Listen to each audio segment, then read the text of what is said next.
Mother, man. Hey, this is Bobby Henderson, and come worship my noodle. Spreading faster than a case of the clap in a trailer court. Able to shatter eardrums within a 666-mile radius. A podcast more brutal than all the rest. It's Murder Metal Mayhem!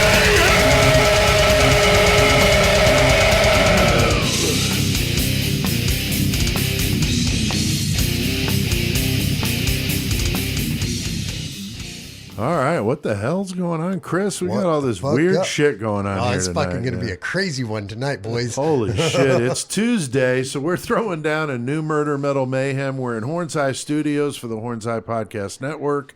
Episode 174. Chris, we are getting close to number 200. Can you believe that? About to get there, dude. That's crazy. I was just talking about being in your bedroom intimately. That's right. Yeah, the first, 40 episodes, I think we're up there. I think that's about where we that's crazy. You made 40 of them up there. You know? It may not have been quite 40, but it was close. Though, yeah. It was close. So I got Chris and Joey in here with me and the guys from Murder Complex. So how's everybody doing? Everybody's got Josh, colandars Greg, on.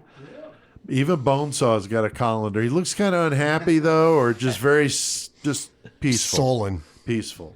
Got one for good word, Chris. CCK got one on too. That's right. I forgot that. CCK's even got a colander on. And she's got the old school Tupperware one. yeah, and if you're wondering what the fuck we are talking there. about and why we're wearing colanders on our heads, you will find that out soon enough. If you don't know what a colander is, Google it real fast. That's right. That's It's a spaghetti strainer.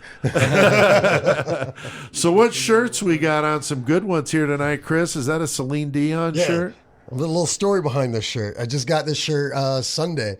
Fucking Saturday, Cash hit me up, see if I want to go hang out with fucking Kevin from Waco Jesus. And he's like, we were talking about shirts and whatever. And he's like, I said, dude, my daughters steal all my shirts and they wear them all. She's like, here, take this one. Let them take that one. So I got the new Waco shirt with the fucking chicken bondage with their titties hanging out. And what it was is he had the fucking Waco long sleeve. Oh, yeah. And whenever you said, but he was going to give right. one to you. Whenever you said your kids take them all, he was like, we'll put that one back. Here, take this one. Take this one instead. That's what, because the long sleeve's even worse. That's like my son had that ominous shirt on with the inner corpse. Yeah, and he got thrown out of the skating rink. Had to go pick him up. Like, what the fuck are you doing with that shirt on out here? Gene Cunningham was all tripping. Yeah, I got the new Waco shirt on and the Gourmand hat, dude. And Josh, that's a pretty cool shirt you got on over there. Nasty. Yeah, I got a Sacred Reich shirt. Went and saw him with Sepultura. That Surf Nicaragua, dude. About 3 weeks ago. Yeah, dude, they were just phenomenal. Hell yeah, dude. Stole the show. Yeah. Nice. Yeah, I've never seen them live before. I've come close a few times, but I dig them. That's for sure. Fuck yeah, dude. Dave McClain, the original drummer, back with them. Oh, nice.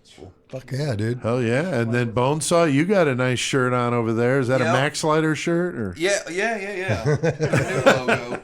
No, it's Mayhem. Just saw him Sunday night. Fuck yeah.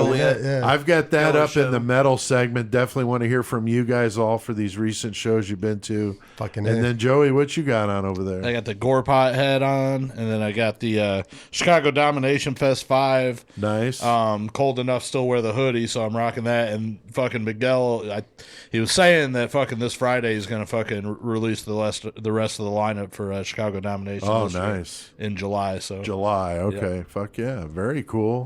And then I try to tie the shirts in as much as I can. And Chris, and it works perfect. I've got the ordained minister of the Church of the Flying Spaghetti Monster T-shirt. So that's like 2 religions you're ordained in now. Pretty right? much, yeah. Pretty much. So anyway, yeah. So we are all talking some Church of the Flying Spaghetti Monsters tonight, so it's going to be a lot of fun. Fuck all yeah, right, dude. very cool.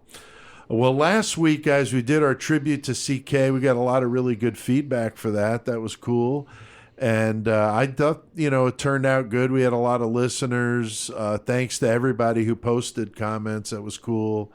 And it was fun, to do that look back. Of course, it's sad when you're talking about somebody that's had a long battle with cancer and passed, but he had a lot of life in those years. And thankfully we were able to give him some good final ones doing the show. He loved doing like it. I said, fucking Had never Laura. met him personally, but that motherfucker became my brother throughout. So Yeah, and yeah, his wife on there, I think, really helped cement that. yeah. You know, people really liked hearing from her on there, and we had Tex on there as well. But you know, CK did over 150 episodes, so that's pretty amazing. Especially knowing what he went through and how many times we thought he wasn't going to make it to an episode, and somehow fucking pulled through or did it from the fucking hospital bed. I mean, it was crazy. So if you missed that one, go check it out. We interviewed Laura and Tex and had some good, you know, clips from the CK's first time on the show. Of course, we did all the WVK stuff, which was really funny. The Weepy Voice Killers stuff with Punky Brooks and all that crazy killer cage Punky's a match shit. A lot of fun, a lot of fun. And we were just passing 1,000 to that when I checked it today. So that's cool. Tonight, though, we got a good one. I thought, you know, we've never done anything special for April Fool's Day. And, you know, April Fool's was just this past Friday, but we needed to do the CK episode last week because it was his birthday. Right. And that was part of the reason why we did it last week. So we're a little late, Chris, on the April Fool's, but I think bit. we're making up for it with a lot of fucking foolery yeah, going on. because it's freaking ridiculous, dude. It is. That's why we're all wearing fucking spaghetti strainers. And it's on one it. that we brought up a long time ago, really. Yeah, it has been, you know, on the schedule or the list for Right. about, you know, I don't know, 6, Hey, 7 months. And also just throwing this out there, the night that we're recording this is my son's 20th birthday 2 days. So, Yeah, Oh, happy wow. birthday, so Cole. fuck yeah. Happy Fuck birthday, yeah, Cole. Love you, Hell dude. yeah. So it's going to be good. It is legit. There is an actual Church of the Flying Spaghetti Monster. You're going to hear all about it. And Pastafarians. we're going to be Pastafarians tonight. So should be a lot of fun. And since we got Murder Complex in here now, Greg, I hope you didn't think, like when I told you I wanted you to be on the April Fool's episode, that I was insinuating that you were a fool, but then you told me that you're from Colfax, and that's just in your fucking your fiber of your being. Idiocy is in your blood out there. Hell yeah, dude. So I'm glad you didn't take it personally. You guys are both from Colfax, so yeah. So a very small town, even I mean, smaller we have than, about a fourth of the town in here right even, now. even smaller than Hayworth. Yeah, they were able to keep a deputy from having to make rounds there because Right. everybody's here now. So. Yeah. Boom. So anyway, so you guys are here. You're going to talk about a new album that you just had come out and some shows coming up. And so good stuff cooking with you guys. Definitely want to hear it. And all the music tonight, guys, So is y'all all can Murder hear it. Complex, all new stuff that you sent me. So we got 3 clips we're going to play and we're going to talk about it. So that'll be awesome. Killer Cage Match tonight, guys. This is where we get a listeners giving us some random numbers so we can decide who's going to fight in the cage to death and what they're fighting with. And Chris, who do we want to thank tonight? We got Ray Big Sexy McFalls Fuck yeah. coming in, dude. What up, Big dude? Sexy. We got the homeboy fucking Justin Morris. What up, Justin? And the number 1 contender, Rebecca Boomsock, coming in like a Always. champion, dude. Always. Very cool, all 3 of you. Tonight we got a good one in the cage, Joey. A couple of fucking old school motherfuckers. We got a couple old school guys that fucking love to take credit for what they do. That's true. They That's were true. very narcissistic and loved to kill motherfuckers. Right. We got fucking the Night Stalker, Richard Ramirez, going up against BTK, Dennis Rader from Wichita, Kansas. Fucking Yeah, hey, man. motherfuckers. Should be fucking brutal. They're going to have 2 objects and a very interesting variable. I don't know, Chris, if you looked at the variable, but you're going to... Actually, I did not. You're going to... Now So I'm be interested. surprised. Be surprised. So I was going to have a special variable list for these guys and let them pick a number. But when this one came up, I was couldn't just resist. too Like, I good. let's just just couldn't. let it go. All right. Yeah, I did not look at the Killer Very Cage good. match. Very No. good. Nope. Well, thanks to all you guys listening to Murder Metal Mayhem. We keep seeing the numbers rolling in. A little down from the week before, but we had like 2 like really strong weeks. We did. Still, though, 2,600 total listens. So thanks, everybody out there that checks it out. Tell your friends and go on, social media and post that shit because that's how we spread the word. Well, guys, we got a lot on our plate tonight. Literally. Some pasta noodles to Some pasta. consume. So, Chris, what the fuck do we need to do? grab her girl, and make macaroni noises.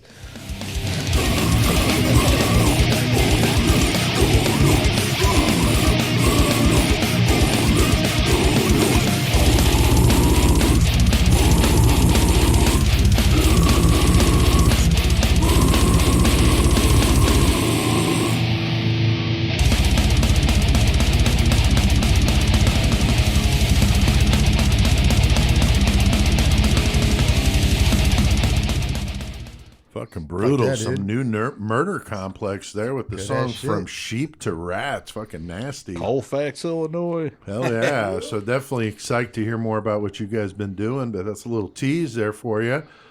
But tonight, guys, we are talking the Church of the Flying Spaghetti Monster, and we are eating spaghetti right now with meatballs out of a can, but hey, I got a we can. are eating it. And Chris, I thought, if we could eat pulled pork, when we Dude, talk during about the cannibal, Joe I Matheny. mean, this dude motherfucker be selling them as pulled pork. So, Right. like, we can eat fake Yeah. spaghetti. So we fake can eat spaghetti. fucking spaghetti talking about the Church of the Flying Spaghetti Monster.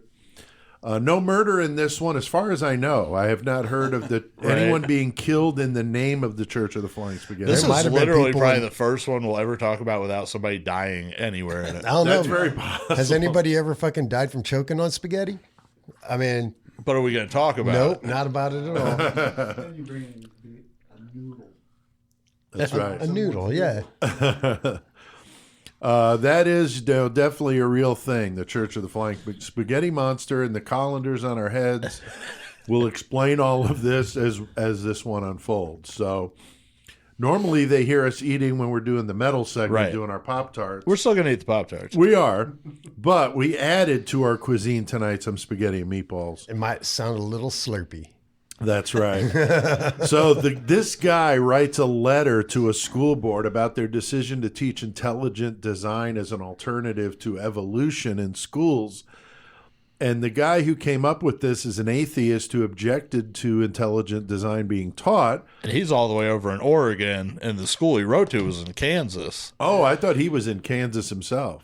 Oh, maybe he went wa- to Oregon for school. Oh, okay, maybe that's what it was. But yeah, this is all in Kansas, where the Right. school that Right. is talking about this, and that's Shit's some fucked. crazy shit to fucking battle a whole In the university. middle of the Bible Belt. Exactly. You know yeah. what I mean? Yeah. So I think it's safe to say that, none of us are very religious people, but what we each believe in is, of course, everybody's choice. But I think with this guy, he was trying to prove a point as an atheist Right. of saying we shouldn't be teaching anything about intelligent design. And when we're talking about intelligent design, because we're not very intelligent here, We're super smart, but dude. we're talking about the belief in a God and that, that we're created from a God versus the evolution side of it, which is science that says, we were, evolved. And so that's, obviously two opposing beliefs there. So his gripe was, hey, this is just as legit as your religion, because how do we know that, somebody walked on water or parted a Red Part of the Sea or some whatever. shit, yeah. So My dude makes awesome food. yeah, so it's really more of a thing about organized religion being taught in the schools. So it's an interesting debate. So for And whatever it's a study you're in belief too, because it's like, if y'all can believe in that, you can believe in this, Right. And if somebody has a belief in this, then what makes it any What makes it false different or- less from of what a you believe? religion right? than yours. Exactly. So it is Yeah. really fucking interesting, but in the most fucking absurd way. Though. Of course, yeah, and that's why we're doing it, because it's ridiculous. It's interesting because that wasn't the only court case. There was also court cases in the Netherlands, Right. Right. Austria, and they're basically like, well, can you prove Prove me wrong. Buddhism is not a Yeah. religion? Prove to me that there's Buddha. It's like, prove to me there's not a spaghetti monster. Come on. Exactly. Yeah, it's a very interesting argument. So we're going to get into that tonight. And it's meant to be a fun topic. So we're not trying to get all crazy here with what you believe or you can believe whatever the fuck you want. It's when your beliefs That's intrude obvious on by mine. the colanders on our head. That's right. But when Gang shit. you're trying to tell me what I need to believe, Right, that's when right. we got a fucking Yep. problem.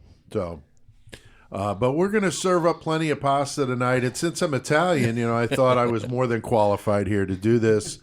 So I wish I would have had more time. I would have done some legit spaghetti and meatballs for you guys. Dude, like I said, my mom just made some homemade sauce, dude. I almost did. Dude, I thought for a minute that you had somebody fucking coming to bring us some legit shit. Cater that shit. No, because on the way here, dude, between for real. between Bloomington and fucking Hayworth, where we're at doing the podcast right now, this is a tiny ass little town. We're on a back road.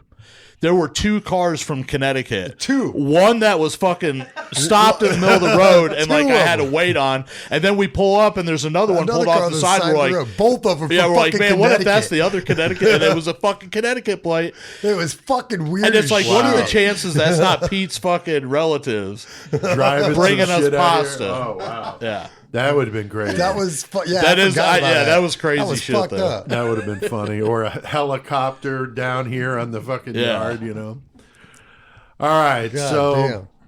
Chris, did you know anything about the flying spaghetti monster before I told you about it? Yes, I did. Well, fucking dude, I worked with Adam, dude. Like back in the day, fucking he had the shirt and everything, like God ordained. He's like, I'm like, what the fuck are you talking about? He's like, no, look it up, it's real, and I did. So, like, I just didn't under. He's like, dude, I don't even give a shit, dude. This is funny to me, and I was like, all right, that makes sense. It's funny more than anything, dude. Of Hell course, yeah. yeah. But yeah, this is fucking Adam, fucking back in the day, dude. God damn. That's funny. 12 Joey, what years about ago. you, dude? No, I was in the dark about this until y'all started talking about it and you got the shirt and everything. And, then I looked it up and it was like classified basically. This is a real religion. Let's fucking just state that right now. This is fucking seen by fucking all the officials as a real religion. But it's also a fucking parody religion. Right. Yeah, It's Weird Al. He's really making albums. doing religion. But it's parodies of the other shit. And that's what this is to like, it's crazy. Very much. Yes. Very much. So no, but I had never heard about it. So this was like all new shit. Yeah, so I found it. My wife and I were scrolling through Amazon Prime and see this documentary, Pastafari, and I'm like, what the fuck is that? And read the description like, this is fucking out of control. I thought it was a joke. So we watched it. And we're just dying. And as soon as I started watching this, I'm like texting myself. That's how I do it. That we definitely want to do this as an episode. And I didn't really give it a thought of when, but then when I thought about the April Fool's thing, I'm like, that'd be really funny. It's funny because that's like the first thing I watched too, of course, whenever I started looking into it was the iPod Safari. Yeah. And like when they got to that part where it's like, oh, you can get ordained for $25. I was like almost reaching in my wallet to fucking, and I'm like, holy shit. Yeah, That's I bought this religion. shirt on Amazon. I'm not ordained, but it Right, says yeah. I'm ordained. But I'm ordained by The shirt was probably $3 more. Right. Yeah. It came with the shirt. Buy the shirt, you're ordained. Right, I right. don't know. So Hey, that's some good quality shirt right there. it is. So it's so ridiculous. Some people may feel that a religion, that walks on people walking on water and coming back to life and all this other stuff, that they may feel that that's absurd and that that's not real. So why are we giving that any more credence to a flying spaghetti monster? And why would we do a fucking episode on it? Remember, we also did one on Scientology. So That's right. That's right.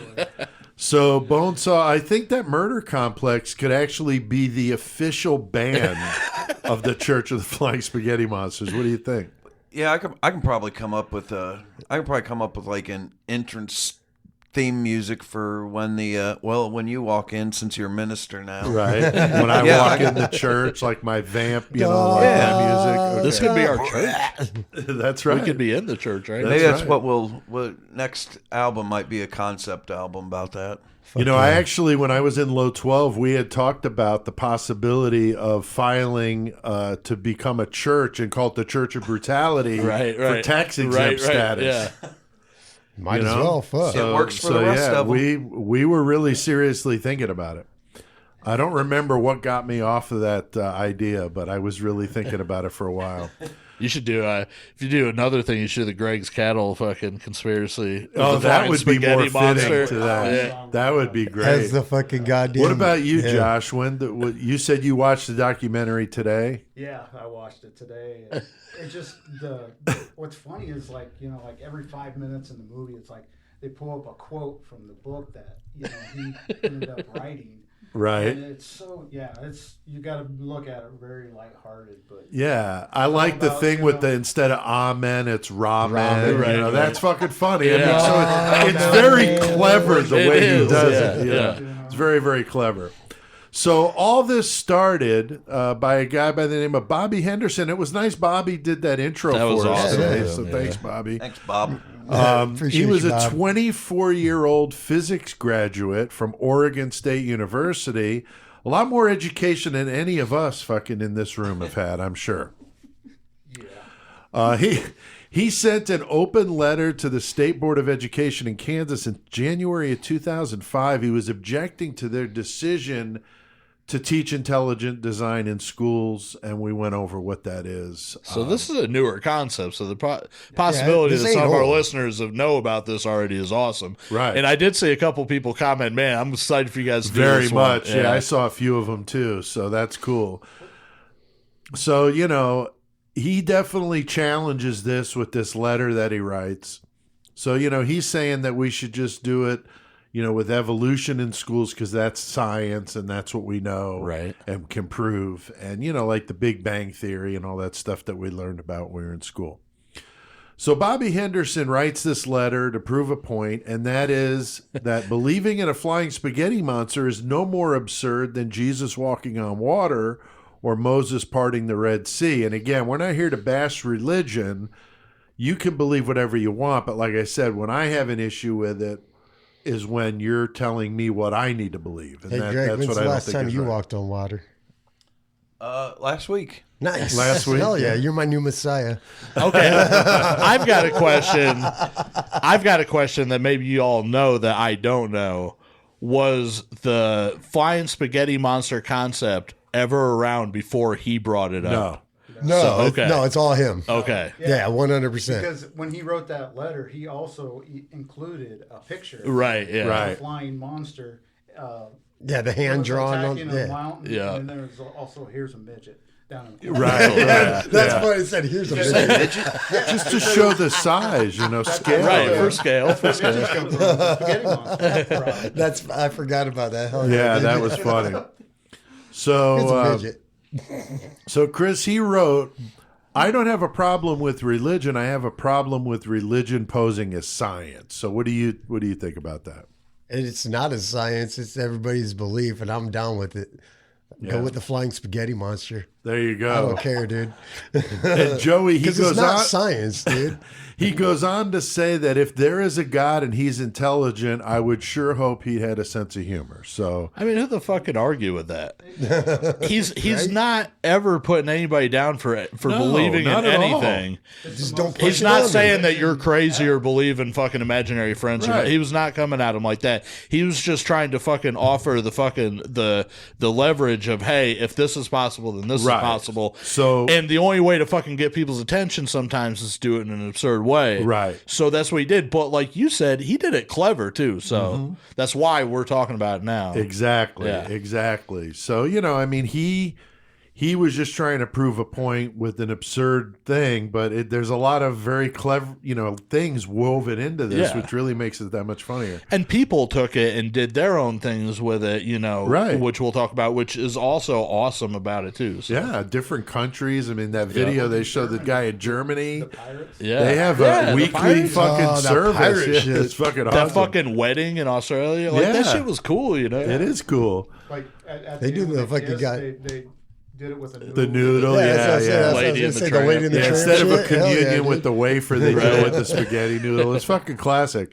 So after 5 months of no response from the Kansas State School Board, Henderson decides to create a website and post the letter there.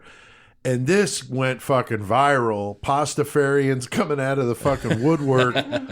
This forced the board to respond to him, and 3 of the 4 didn't agree with the intelligent design and supported his stance. But that fourth one would say it's a serious offense to mock God and didn't agree. But Bonesaw, this is kind of like that thing with the 4 out of 5 dentists, like the 5th dentist, like what the fuck is his problem? What the fuck is the deal with the 4th school board here? I think it's a liability thing. So they can't get in trouble. Not 100%. They're like, well, you really shouldn't have listened to us because, well, this guy didn't agree with it. So you got to look at his perspective. You got to have another side to it. Don't just listen to these 4. You got to listen to the other side. Kind of like a CYA, hedging your bet type thing. Exactly. Okay. All right. Fucking dentists too. Like you can drive through like the suburbs going to Chicago or any city, and every little fucking town on the way there is a sign. Dentist, No, dentist, dude, for real. dentist, Right. just in Fucking- black and white. And fucking, It's like Casey's, Dollar General, and dentist. yeah, for sure. Now, Josh, you have a girl that's school age, and I know school boards can get pretty fired up because you had all that shit with COVID. Parents were going nuts about the masks. I mean, so I'm sure if this was being batted around in a small town like Colfax, I'm sure you'd have a lot of people pretty fired up. Oh yeah, there'd be a lot of country bumpkin Karens. They'd be riled up. That's They ain't not a part of it. They'd go up and pick their fucking pizza up at Casey's and just be bitching in there. teaching that's crazy shit in school now. God is right. Yeah, Right speaking before they of stop at Casey's, Dollar I'm General. boycotting my local Casey's because they've pissed me off so many times. Yeah. So I got a pizza at Huck's, and I Yeah. went to pick it up the other night, and I told the guy ringing it up, I said, man, I used to go over across the street. I said, they Fucking pissed me rivalry. off one too many times. He's like, really? And I said, yeah. I said, I can't believe I didn't go to jail over there a couple of times. And I wasn't trying to do it to fuck with him, but I thought like that came off pretty weird. And I don't know what kind of shirt I was wearing, but it was definitely something fucked up. And he was like an inverted cross on it. He was just like, oh, wow, he said. And then he rang me up like it was like really cheap. I was like, fuck yeah, dude, And to show you how real tonight's subject is, we weren't even off on a tangent. We're talking about pasta. Fucking right. yeah. That's right. That's right. That's right. So Henderson, he's getting all this hate mail, death threats. He's putting this shit on his website. And I know what it was like in Low 12. Whenever we got any of that kind of shit, I fucking used it and fucking went to the fucking walls with it because I knew the fans would love it and it would just make us want to do more shit to piss them off. So it was just fuel to the fire. Henderson receives more than 60,000 emails in support, though. And he did say the few that hated him said he was going to go to hell and all that kind of shit. The website's getting millions of hits, though. It's millions. probably Westboro Yeah. Baptist. Or people like that, all crazed Right, out. that's what I'm saying. It's probably like Westboro. So bloggers start to jump on this. The Church of the Flying Spaghetti Monster's blowing up all over the fucking internet. Websites. I've never went to any of these websites. It lists Boing Boing. That sounds like porn, dude. It does. Something Awful, Encyclopedia, and FARC. I don't That's know about all any. porn. Something awful is definitely porn. So they were talking about it and supporting it, and they're getting all these other people, mainly atheists, that are all about it because of the absurdity and the mocking nature of it all. And these are the people that get really upset with the nativity scenes in the town square, the Christmas play at the school. And, that's why now we have to call them fucking winter break because it's not Christmas break anymore. And around this time that he was putting all this out and it started catching fire, if you looked back a decade before, there was a decrease of 30% of Americans that believed in religion by that time. So you're catching it at a time that people are fucking kind of standing against something that's been so strong in the fucking area, or even with their family and stuff like that. You know what I'm saying? So the Spaghetti Monster was just a way for people to fucking latch on. So yeah, it was perfect timing to fucking blow up. Oh yeah, perfect storm here with Like, this whole he thing. made his $1 million scheme and it's like, I'm going with that. Oh, yeah. Fuck yeah, dude. Yeah, and I mean, it may seem ridiculous to us, but some people obviously get really fired up about yeah. that kind of thing, and whatever. I mean, it is what it is. A majority of the people believe in it, so to me, it's like I'm not going to make a big deal about they want to do a Christmas play. I don't Fuck care. yeah. I mean, I used to go to the Christmas, I was in a programs couple. that Alex did when she was in school. My kids, when they were in Were you a school, tree? whatever. Yes. I mean, But if you some don't people want to, get really upset. if you don't dig it, just don't Don't go. go. Right. Exactly.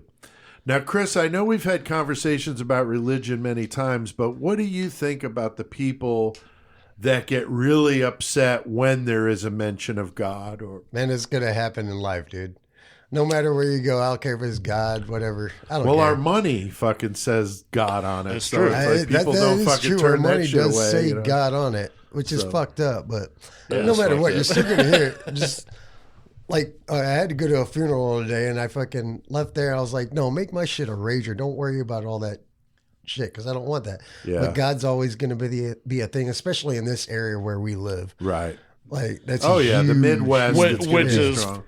Well, to be honest, if you look at other places like Haiti or Indonesia or something like that, they fucking believe it way harder than we do Right. in America, So Fucking as much right. as we think that we've got people batting on us about religion shit, whew, we've actually got it pretty good. No, them motherfuckers will straight kill you over Yeah, that. for real. Like true, straight up yeah. kill you. Now, over Joey, that. you were raised in the RLDS church. We went over that when we Colt. did that episode. Cole. He said What Cole. was his name? The minister? there? Jeffrey Lundgren. That's right. That was Yeah. a good episode. It was. But that is religion on a whole different level. So how do you feel about the atheists that really want to go to the mat every time somebody Right. wants to bring it up? I mean, that's a whole nother level, but the reason why it's a whole nother level to me is because when it started. The spaghetti monster to me is no different than the teachings of what I heard coming up. Right. It's all gibberish to me if I were to read both of them now. Right. The one has been around for fucking ever, so of course it's got a fucking deep-rooted following. Right. A lot of A people with history. strong beliefs in history, right? Right. Where the spaghetti monster is new and Right. it comes in at a time with sarcasm and other Right. issues. Lots of mockery going on. But yeah, I mean, for some, it obviously if I took a different path, if I had fucking continued on with the church and was strong about it, and you asked me that question, Oh, sure. I would have a Be different thing to answer. say about it. Yeah. Right now, I look at them both about the same. Right. One's obviously fucking making way more money though. That's right. That's So, right. like- Well, I was raised Catholic to a degree. My Oh, parents weren't that's very money. religious. And the Catholics are all about Yeah. the money thing. And, My church, honestly, I like just said that. RDLDS is a Guilt broke tripping, church. right. Yeah, it's Catholic. Like, Yeah. fuck. Oh, that baller. Yeah. So, like every time we fucking eat spaghetti, though, is that like communion? Are we eating the body and blood of? kind of. Like, kind is that of. communion? That kind of Like, very similar, man. Or Curious, cannibalism. man. Or cannibalism. Right, right. So there's fan sites popping up all over the place, and even in the mainstream media, they're talking about this shit. Articles in the Chicago Sun-Times, the Washington Post, and the New York Times, which is crazy. To add to this hysteria, $1 million prize was offered by that website Boing Boing to anyone. I'm It sounds so sorry, dude. stupid. I know it sounds ridiculous. To anyone that could prove Jesus was not related to the flying spaghetti monster. $1 million. I mean, Obviously, that got a lot of people upset, but it was a good scheme because yeah, it got a lot no of one's attention. ever going to get the million. 'cause Of course, you it's know. it's unprovable. Exactly. that is Dude, that, we're that's literally fucking looking that's up genius. Boing Boing right now. that's digging nails Yeah, in go check it motherfuckers out. too. So Bobby Henderson said that the publishers were now after him to write a book, was since really there's so expecting many support. people, supporting this shit. Of course, they're looking at dollar signs. I mean, this guy's L. getting Ron Hubbard millions of wrote hits. fucking Yeah, Scientology. Dianetics. Yeah, Dianetics, yeah. I heard in a podcast today that he got an $80,000 advance for writing that book, God which damn. was called The Gospel. Like before you even started writing it? Yeah. I'd have The bounced. Gospel of the Flying Spaghetti Monster. Yeah, most of those publishing deals, they offer you in advance, and most first-time authors do not meet the advance, but you still keep it. But Which you they know, probably bank on that a little bit. yeah, they know it's going to take 2 or 3 books Yeah. for you to actually Of course, really if you break get through. a good author, you're giving them time that they don't have to work, that they can fucking Right. maintain while they create this thing. Right. So So he writes this book, The Gospel of the Flying Spaghetti Monster, November of 2005, and this is one of the 3 books my wife got me for Christmas. Pretty ridiculous, but there's that. There's the amazing stories of the Flying Spaghetti Monster. The Gospel, which is the one I just mentioned. Or no, I'm sorry. The Gospel of the Bow Tie. That's a New Testament of the Flying Spaghetti Monster, as divinely revealed to by the author's name. And then the original one, this is the one he got the 80 grand if I can write this thing, the Gospel of the Flying Spaghetti Monster by Bobby Henderson. So, Fucking right. Totally fucking How crazy. is there not a cookbook? I'm surprised. There you go, Chris. There you go, Chris. Maybe we should offer one in our next activity book, some spaghetti recipes. That would be funny. So pretty crazy stuff. And you mentioned, Joey, the parody religion, which is what they call them. There's quite a few of them out there. Dudism. There's a lot of them. Yeah. In November 2005, the Kansas Big Lebowski, homie. There's the invisible pink unicorns too. That's another one. Yep. The dude abides. The Kansas State School Board in 2005 voted to allow intelligent design to be taught as an alternative view to evolution. But then 2 years later, in 2007, they changed it back. So I don't know currently where they stand with it, but they've gone back and forth here. But Bonesaw, it seems like with most things, it turns into a political discussion.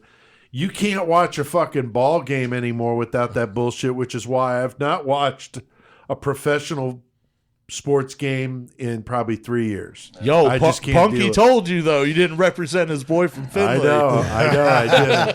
But, I mean, Bonesaw, what is the deal? It's like everywhere you turn. I mean, on Facebook, I think people like to argue, and they make it political because they know that's gonna fire everybody up. Shit up. Hell yeah. And you're not going to convince anybody in an argument on Facebook. You're just not.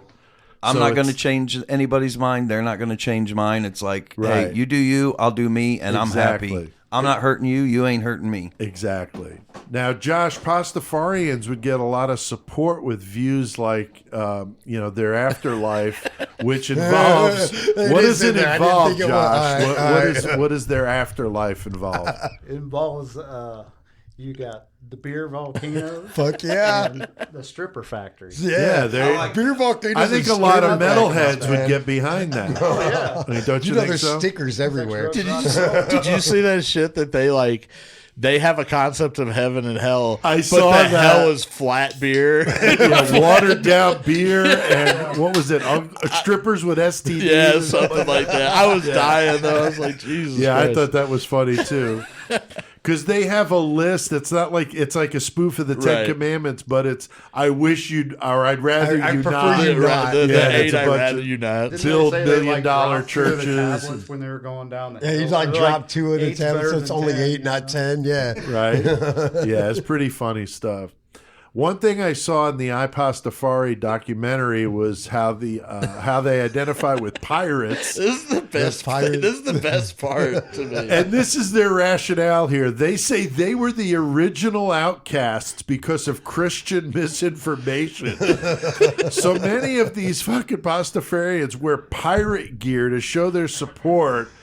And they also use a graph that shows as the number of pirates is decreased since the Middle Ages, so as global warming increased. So they need to have more pirates to offset the global warming. Did you see what else? They say that they got that humans have 99.9% the pirate DNA in them. Of pirates. They said we have more pirates than we have fucking dinosaurs. But they said they were like, if you look at the heat stamp over the fucking world, the place with the least amount of fucking global warming is Somalia, right? Which is where the pirates are at. And so they're like, this is why. Obviously, pirates are fucking good for it. That's hilarious.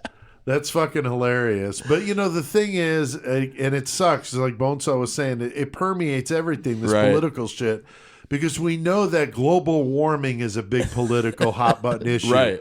So it's like, why do we need to go there with you had me all the fucking way, but Like, Talking about really? Did you flights. just do this to bring that up? Because it's not necessary. No, right. It really just isn't. Stirring the pot. Exactly. So, Chris, the pasta. Pastafarians believe that every Friday is their holy day and that Fuck yeah, everybody dude. should party. And I'm thinking this is like a mantra of the fucking nation. I mean, it's fucking end of the week. You get off work, go fucking party, dude. Do it every day. Go yeah. have fun. Well, I was going to say, you That's look like like you're not Shawback. waiting till Right. Friday tonight. yeah, we're not waiting until Friday. That's the gospel according to Nation. There you go. Nationarian or Yeah. whatever, Nationarian. Joey, did you see in 2007 the Pastafarians came out in Polk County, Florida? You to get know them- it had to have been Florida. Yeah, right. Everything's Florida. Right, white trash mecca. Vote. They got him to vote against changing the science program in school to include intelligent design. So Right. So I mean, that's only 2 years after the initial push on in Kansas. right, with the book and everything. Yeah. So that's fucking pretty influential. Yeah. I mean, maybe they already had that idea in their head anyway. That maybe possible. they want, but it doesn't matter because this is definitely fucking a factor that they looked at too whenever they Right. made the decision to overturn it. Oh, sure. It's I a just real think it's thing. cool. You It's know, a people thing. want to voice their opinion. Yeah. They don't agree with something. That's what it's supposed to be like, a civil My fucking whole- discourse. My you know? whole thing though is like, out of all 50 states, if you want a state that you want to make people understand that you're trying to do something, don't make it Florida. Like, Oh, come on. because man. people hear we Florida, got a they're lot just of like, Florida listeners. we do, but they know it's fucked They up know too. the deal. And yeah. ain't none of them in Florida from Florida. That's true too. That's true too. Nobody that lives in Florida is from Florida. One thing I saw quite a bit on that documentary was how these people in countries all over the world are trying to get the Church of the Flying Spaghetti Monster to be a recognized religion. There's a bunch who have fought to wear a colander on their head, which is why we're wearing the colanders tonight, and a kind of a solidarity with our Pastafarian If you watch brothers the and sisters.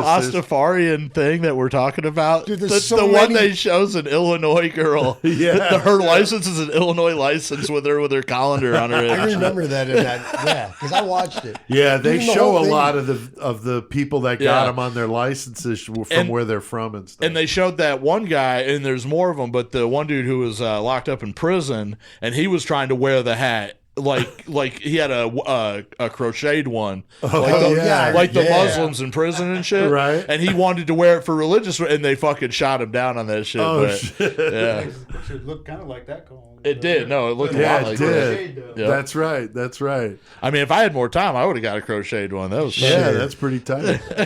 So Spikes on this. there's a bunch of this stuff on the documentary, so I can't say enough. If this cracks you up or you want to find out more, that's the one to watch. But they're saying, hey, if the Muslims could wear headgear, as long as it doesn't block your face, Right. which is the rule, then why can't I wear a colander if I want to? Or a shot glass or whatever it is that you want to wear? Why would it be any different than them shouldn't wearing be. their Yeah, headgear? like at Which all. goes to show that they're not just picking on Christianity. Right. It either include all of it Right. or none of it. Exactly. That's Yeah. that's their view, which I would kind of agree with. In July of 2011, an Austrian Pastafarian won the legal right to wear his colander for his driver's license. So he's the one they show in courtrooms with the colander and these attorneys and the judges. I mean, it's pretty fucking funny. He's just And standing there just dead being serious as fuck. Dude, the attorney, How like, he's not dude, laughing. the attorney Right. walking in with that like clear one, like it's Yeah, like yeah. he just walking into the courthouse, just like what? Like, all right, It's just fucking hilarious. Now, Bonesaw, what do you think about the whole idea of the headgear and that if Muslims could wear theirs, that, you know, why can't a Pastafarian wear a spaghetti strainer? They should. What harm is it going to cause wearing these damn things? Exactly. On your head? They ain't hurting nobody. No, and you could still see what Still you look see my like. beautiful face. It's kind of That's like a right. hard hat you ordered from Wish.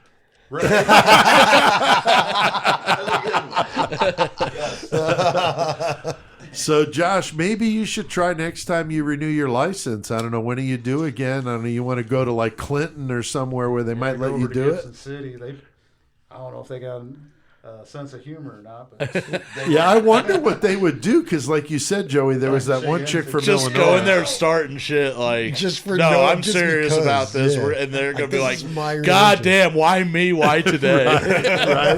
But no, yeah, watch that documentary. It shows the Illinois girl. I was dying off that. I Yeah, was like, that's of hilarious. course. I wonder where though. In I Illinois, know, right? I That's wish the I thing. could unblur it so I could party, you know? Right. Right? Hey, you want to come kick it? We don't believe in religion either. Spaghetti, So we've we definitely love. had a lot of fun poking the fun here with this, but hey, if it makes you, think about why let certain religions in but not others, Right. The organized religions, they have tax exemption, they get holidays and all these different things. What makes them any different than somebody wanting to, follow the Church of the Flying Spaghetti Monster? Nothing.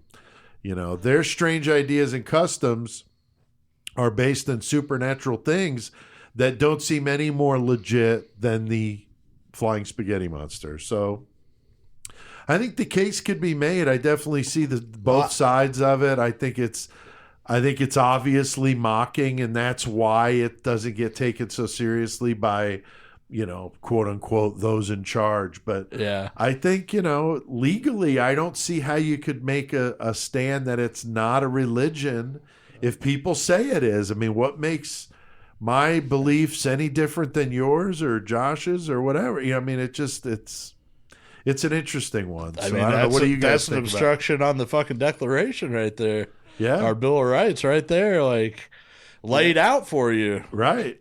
Somebody's challenging it and they're going to be absurd about it, but Right. let's, I'm saying, if you fucking believe in what you fucking say you stand for, Right. let it be. Right. Another point to think about is when you think about how many people have died in the name of religion Oh, yeah. over history. More than it's anything else. unfucking believable. Yeah. And it does seem like the Flying Spaghetti Monster is not nearly as deadly as that. No. So, like Chris said, you might have had some people choking on SpaghettiOs after drinking all night. Right. That But happens. that's going to happen. A little collateral Praise the damage. noodly appendage, man. That's right, the noodly appendage. You could look at that video on fucking line of the video of the flying spaghetti monster that they captured. Oh, yeah. Did you Oh, see- yeah. Like, I don't know what that is. It's fucking weird as shit, though. It is. And it's something interesting to look at. But yeah, they're like, Yeah. here's proof that that's flying. Where's your proof that your God's alive? In you the know? gospel of the Flying Spaghetti Monster, they have pictures of like Columbus. Yeah. And it's got the Flying Spaghetti Monster among the ships that Right, discovered right. America. It's pretty That's funny. hilarious. Yeah, it's good stuff. Like I said, they got a really good sense of humor. But, when you think about all the terrorism and all that shit after 9/11, I mean, how many people have died in the name of religion? The Spanish Inquisitions, the fucking Christian Crusades. I mean, these are millions and millions of people. The Hitler. I mean, all this fucked up shit that has happened in the name of religion. It's crazy. So why something harmless like this is that big of a deal? I don't know what the It's harm fucking is. fun. It's because it's new. So the Church of the Flying Yep. Spaghetti Monster explicitly tells their followers they do not want money. And that, Joey, you brought the money thing up. The Catholics, for fuck's sake. I mean, if that's not $1 billion corporation, I don't know what the fuck is. And they've got tax exemption. A lot of religions are like this. Scientology, when we did that episode, holy shit, the amount of money they bring in. These big mega churches that collect millions from people that can't really afford it, but they Right. think they have to, tithe and all that crap. So Shit, Joel Osteen's my boy, bro. I would have taken you more for a Jimmy Swaggart crying kind of thing. All right. So total fucking craziness. Were you the drywaller he used when he put all that money on the wall? Anything to add to this one, guys? Anybody want to throw anything in? Throw your colander into the ring. Where do I sign up? Where do you sign Right, up? where do I sign $25 you can get Yeah, ordained. you Yeah, can you get can ordained for 25. Yeah, you'll get the I'm getting certificate. ordained then. I'm getting ordained. They said there was millions and millions of followers. Oh yeah, yeah. New Zealand recognizes it as a religion, Right. But I don't believe any other countries do. But there have been many that have allowed. And the it might have been New colanders to be Zealand worn. where they did the first ever I think you're marriage. right. I think you're right. Where people were legitimately fucking declared married under that church. Pastafarians. Yeah, That's what I was just going to ask if I could officiate weddings. sure. Anybody you don't need, in Illinois, anybody that's over 18 can officiate a wedding. You don't have to be ordained or anything. Yep. Eric and Mindy, I hope you heard that. Yeah, I went through it when I got ordained for Wes's wedding, and when I looked into it, as long as you're 18 or older, anybody could sign a marriage certificate. So it doesn't matter. You don't have to ordination. You're basically just the witness to the fucking... It's just the name, but it doesn't have any legal... Some states are different. Like some of them you have to get the marriage certificate notarized. Right. So there's some different thing, and have to provide some, like documents that say you're actually ordained. But in Illinois, at least when I was doing it, I haven't done one in years, and I don't want to do it anymore. But there's nothing, literally nothing. Anybody 18 or older can sign it. In Kentucky, you have to bring fucking forms that prove that you guys are related. Yeah. And at least somebody in the wedding party has to have shoes on. Right. You can wedding party together has to have a full set of teeth. That's right. That's Hey, right. man. I did my research for this one by watching that documentary we've been talking about, Pastafari. Good stuff. I also listened to a podcast called Organized Chaos that did an episode on it, which was pretty good. I'd never heard them before, but it was all right. There's quite a bit out there on YouTube. There's books. I mentioned the books, so go to Amazon if you want to read up on this shit. There's plenty of stuff you can look and watch online. And I mean, to be honest, the merch looks cool. Buy some of the merch. Dude, the merch looks dope as fuck, dude. Yeah, I got the shirt on Amazon, so it's not like I had to dig far to get it. Plenty of websites. Yeah, plenty of stuff. Oh, yeah. Oh, it's going to be on all of our algorithms now. Right. Next week, we're going to be doing a bonus episode on the Road of Bones, a fucking fascinating story about a 1,200-mile road in Russia's Far East and the brutal tundras of fucking Siberia that was built from 1932 to 1953 with slave labor from their gulags, which were basically political prisoners, so they didn't do a fucking thing wrong. I don't think we've been there since Black Dolphin. I don't think I so. don't think so Yeah, either, that's honestly. true. That's our return to the Black Dolphin country. But crude hand tools they used to make this road in literally sub-zero weather, and it's estimated 250 to 1 million of them died in the process, and because it was so cold,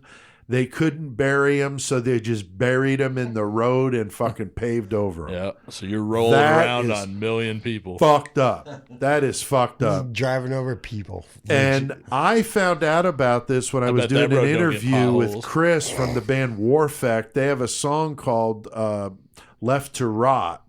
And I asked him what it was about, and he told me, and I was like, fuck, that sounds pretty sick, So thanks, Chris, if you're listening for that tip there. All right. Well, Joey, any good page a day for us? I got some page a day. You got some He good said, page a I got day? some page days. we had a couple weeks because last week, of course, was what did we do? Oh yeah, the CK episode. CK, so we yeah. didn't do it, and then fucking it's going to be like that again because then we're going to do the bonus episode next week. Anyway, page a day. Got some shit. This first one I wasn't going to tell at first, but it was actually pretty funny. So there's this. He's a farmer and he's a castle enthusiast named Robert Feidler, and he is in Surrey, England. Like, he loves castles. So he secretly built a 2-story mock Tudor castle on his property. He built it behind these huge fucking hay bales. And he believed that, if he could avoid while he was fucking building it, anybody seeing it, and there was he was hoping that it existed for 4 years, that nobody would say anything about it. Right. But in 2007, he was served with a notice requiring that his castle be torn down, conservatory, stained glass dome, food, or the forecourt, the pond, everything had to go. So it's like a legit castle. Yeah, fucking so going on. he took him on a decade-long battle in court, and he had almost 2,000 signatures petitioned from that area, which is probably fucking most of that area, siding with him. But the high court, they said that he had to remove his house and return the land to his former state, and he had to start tearing it down, and that started in March 2016. That fucking sucks. Yeah, for so him, dude built a castle, but he couldn't Built keep a it. castle, and can't That's keep fucked it. up. Yeah. All right. This one isn't too long ago, and I remember this one. This one's a little bit longer, but it's a good one. And this was German Wings Flight 9525. Now, that might not ring a bell yet, but I bet you remember whenever I start talking about this.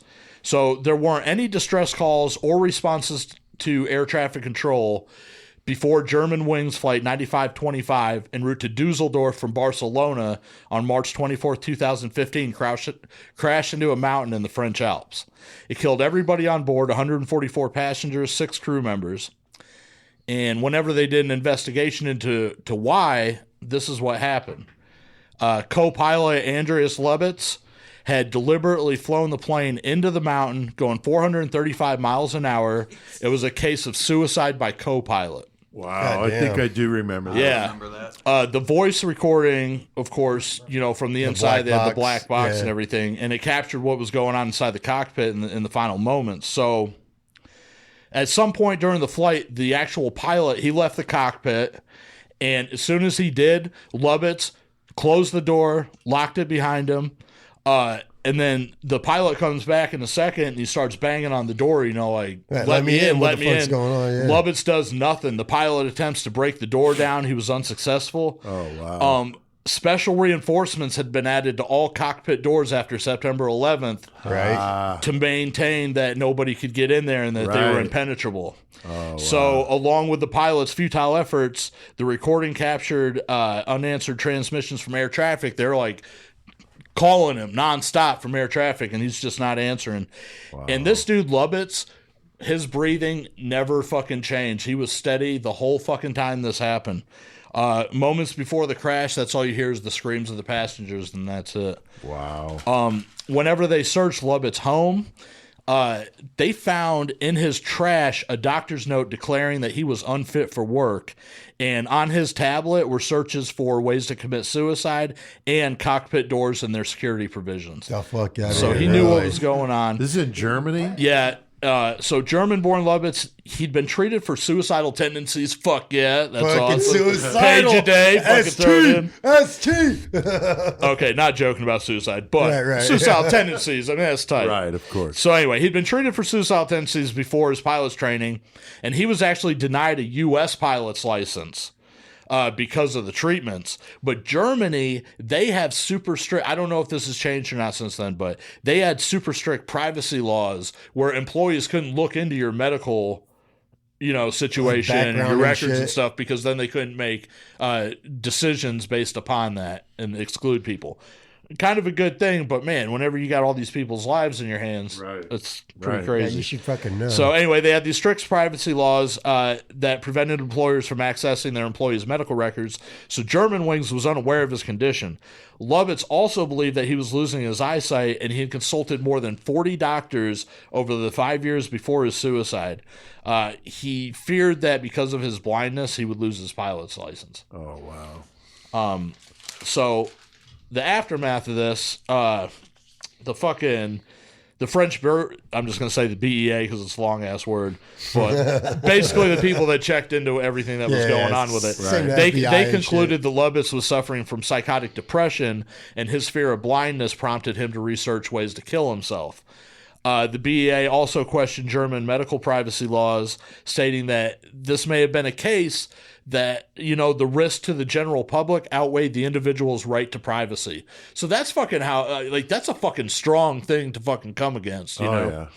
But if you have, 200 fucking people's lives in your hands, maybe they should. So I don't know. It's hard to say. Something, right? So, Carsten Spohr, CEO of German Wings parent company, their parent company, of course, is Lufthansa, the Lufthansa heist. Right. But, Goodfellas. so they proposed that they do random psychological testing of employees and called for the loosening of Germany's physician-patient confidentiality laws in extreme cases. German politicians also began to call for this. British Psychological Society offered psychological testing and monitoring to pilots, and the European Federation of Psychologists, they expressed their support for the psychological testing too, though they stressed that such testing would not necessarily provide blanket protection against tragedies such as this. Right. No matter what you do, there is the possibility that something could happen. Of course, yeah. So, this also led to, in Germany, as well as Australia, New Zealand, and Canada to enact, quote unquote, the rule of two. Now, this is already used in the United States and China beforehand, and this is where you always have two people in the cockpit at all times. Because if somebody passes out or anything happens, the dude has a heart attack while he's in there. Right. So you always have two. But at that time, they didn't have that. So this made them have to do that. Now, there were 150 passengers of the Germanwings 9525. Now, there were citizens from at least 18 countries, including Germany and Spain. That's why this was, I think I remember this so much, because there were so many different people involved in this, and this guy just took it out and fucking destroyed all these people's lives, you know. Among the victims were 16 high school students and 2 teachers returning from a Spanish exchange program to their town of Haltern am See, north of Dusseldorf.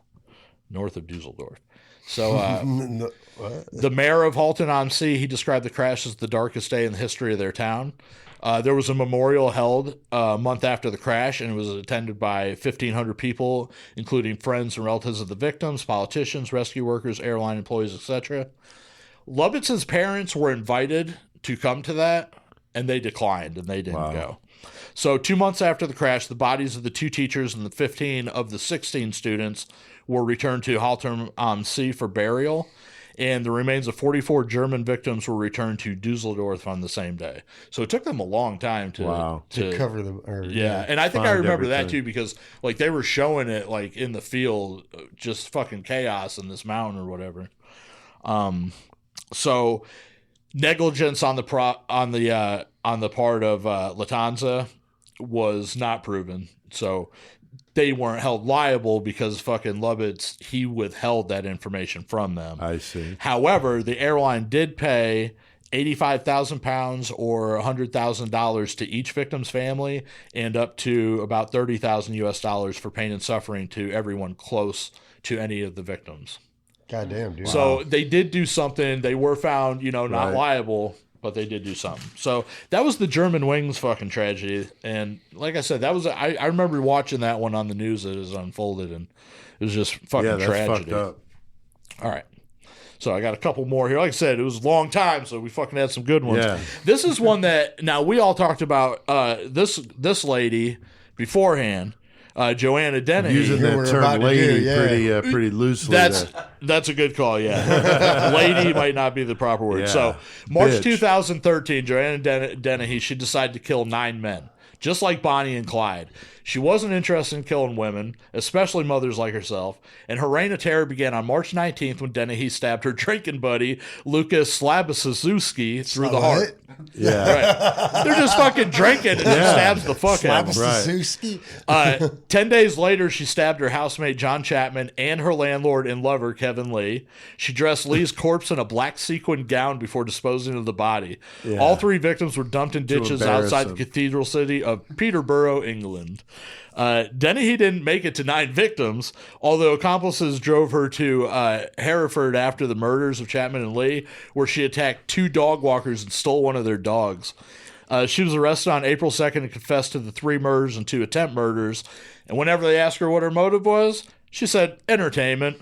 She found found that murder was Moorish, meaning that once you started, you couldn't fucking stop. Right. She was sentenced to life in prison with no chance of parole. She's the 3rd woman in the UK to receive that sentence. Do you know the other 2? Rose West and Myra Henley. That's correct. Nice old Myra up there. Yep, right behind y'all. Moore's murders. So Dennehy, she was unique among women serial killers in that she was the primary aggressor in the murder she committed. Like, that's uncalled for usually. Minus maybe, Eileen Wuornos. Yeah. So even though several men were charged with crimes in regard to aiding and abetting her, she did have people along the way, like, basically helping. Oh, yeah. So when speaking of the murder she wanted to commit, she even told accomplished Gary Stretch, I want to have my fun. I need you to get my fun. And she would send these motherfuckers out to bring them victims and shit. Yeah, the Stretch was like almost 7 foot tall. He was this giant dude. So what an inconspicuous fucking dude to have hanging out with you. You know what I mean? Yep. But she used him to get rid of the bodies because he was really strong. And so, yeah. Yeah, no, he was great. Like, he ended almost up 7 foot tall, man. He was found guilty of attempted murder and preventing lawful burial, but yeah, he was definitely part of that. But he refused to give testimony against her, Right. Which proved unnecessary because they had everything that they needed to convict her. But there was another accomplice, Leslie Layton, who was also found guilty of preventing the lawful burial of the body and perverting the course of justice. And he also would not testify against Dennehy. Wow. A third accomplice, Robert Moore, was found guilty of assisting an offender. Right. So in addition to her accomplices, an investigation revealed that Dennehy was on probation at the time of the killings and attacks due to prior convictions for assault and owning a dangerous dog. The National Probation Service claimed that the staff assigned to her case was inexperienced. Wow. Yeah. All right. Understatement of the fucking century. That book I read about her, Taste of Blood, is fucking brutal, man. She is one evil bitch, man. And we're going to talk about her. And she's coming up in May. Yep. Yeah, we're doing all females. So get excited in the about month that. Of May. Joanne Dennehy. Yeah, that's a good one. I got two more. Thank you all for fucking staying with me. Murder Complex hanging out for a page a day. Now this is a Shawback one right here. This is about the murder of Jesse James. Oh no. Now, Jesse James, he's immortalized in pulp novels and films as a daring Robin Hood-like figure, but in reality, he was just a ruthless killer, a fucking serial killer. He began his life of crime when he was in his teens. During the Civil War, him and his brother Frank, they joined a Southern guerrilla soldiers faction who massacred settlers and troops affiliated with the North. And after the war, the brothers graduated to bank robberies, train robberies, and they just killed motherfuckers along the whole fucking way that they're doing this. Why not? Right. So the beginning of the end for Jesse was whenever they had a run-in with the law in 1876 when they were in the town of Northfield, Minnesota. And that's when the James partners and the younger brothers, they were both wounded, apprehended, and sentenced to life in prison. Both Jesse and Frank managed to escape. The James brothers ended up going to Tennessee to hide out on a farm for a few years, and they organized a new gang. In that gang, that's where they met Charlie and Robert Ford, who were some bad motherfuckers too. Oh, yeah. Fucking look up their story. But they hated Jesse James. Like, they hung out, they fucking got with him, but they hated this motherfucker. And while Jesse's mother made breakfast, the gang met to hear Jesse's plan for the next robbery, and when he turned his back to adjust a picture on the wall, Robert Ford shot him in the back, killing him. Oh, damn. The epitaph on Jesse James' tombstone says, Jesse W. James died April 3rd, 1882, age 34 years, 6 months, 28 days. Murdered by a traitor and a coward whose name is not worthy to appear here. Wow. That's fucking Yeah, great, we should dude. definitely Hell do yeah. a Jesse James episode. That'd be cool. That's a good one. All right, so this is the last one I got. This is a... Motherfuckers that know true crime know this story, too. This is about Colleen Stan, and this happened back on May 19th of 1977. So... she was out hitchhiking. She's trying to go to a party. Oh, yes. And she had already fucking declined like 3 rides from people before Cameron Hooker stops to pick her up. Now, Hooker's with his wife, Janice, and their baby. So she's like, oh, this is obviously safe, the safest ride to get in. Right. So she felt she'd be safe. But Hooker and Janice were actually on the hunt for a sex slave, so they kidnapped Stan and they held her hostage for 7 years. Now, Hooker and Janice, they tortured and dehumanized her, locking her in a coffin-sized box under the bed for up to 23 days or 23 hours a day. That's fucked. He referred to her only as K, and she was forced to address him as Master. Hooker also brainwashed her, convincing her that he was a member of this powerful organization known as the Company. He said that they would kill her whole family, everything, if anybody fucking found out because she was property of the Company. And he would bring like fucking documents and shit that she believed was real shit. Like, you own this fucking slave and, everything else. Wow. So, that's, if she attempted to flee, that's what would happen. Her family would die and everything else. So she complied with his demands to gain temporary freedoms. He let her go out jogging. He let her work in the yard, but her fear of the Company kept her bound to him for 7 years. In 1981, he allowed her to go visit her family, went with her, introduced himself as her boyfriend. Wow. I mean, the fucking gall of this dude. Right? And after the visit, now he's worried that, he had given her too much freedom. So he resumed locking her in the box under the bed 23 hours a day. Years passed, and toward the end of the end of 1983, he started giving her a little bit more freedom, and he even fucking got her a housekeeping job at a local motel. So he's got her working. And it's fucking. This is a weird ass fucking case. But in 1984, Hooker informed Janice that he intended to make Stan his second wife. So he's telling his wife, "Yeah, I'm gonna fucking make her also my wife." You know what I'm saying? And this revelation prompted Janice to tell Stan that Hooker was not a member of the company. So she went and told this girl. She was like, "Look, he's not a member." She never said that the company wasn't real, but he was like, "He's not a member of the company." And that day, Stan left her job at the motel, called Hooker from a bus station telling him that she was leaving. And at Janice's request, she did not contact the police. But 3 months later, Janice turned Hooker in, his fucking wife, or his girlfriend turned him in, confessing to the kidnapping, the rape, the torture, the imprisonment. She told them fucking everything. She also claimed that she had been tortured and brainwashed by Hooker since their first date and received full immunity in exchange for testifying against him. So she didn't end up getting nothing for all that. Damn. Hooker received 104 years in prison for kidnapping and sexually assaulting Stan. Wow. What state was this? I believe it was California. Okay. Pretty positive that's where that happened. Yeah, that's crazy. And then the last thing I have from Paige today is actually a quote from Colleen Stan herself.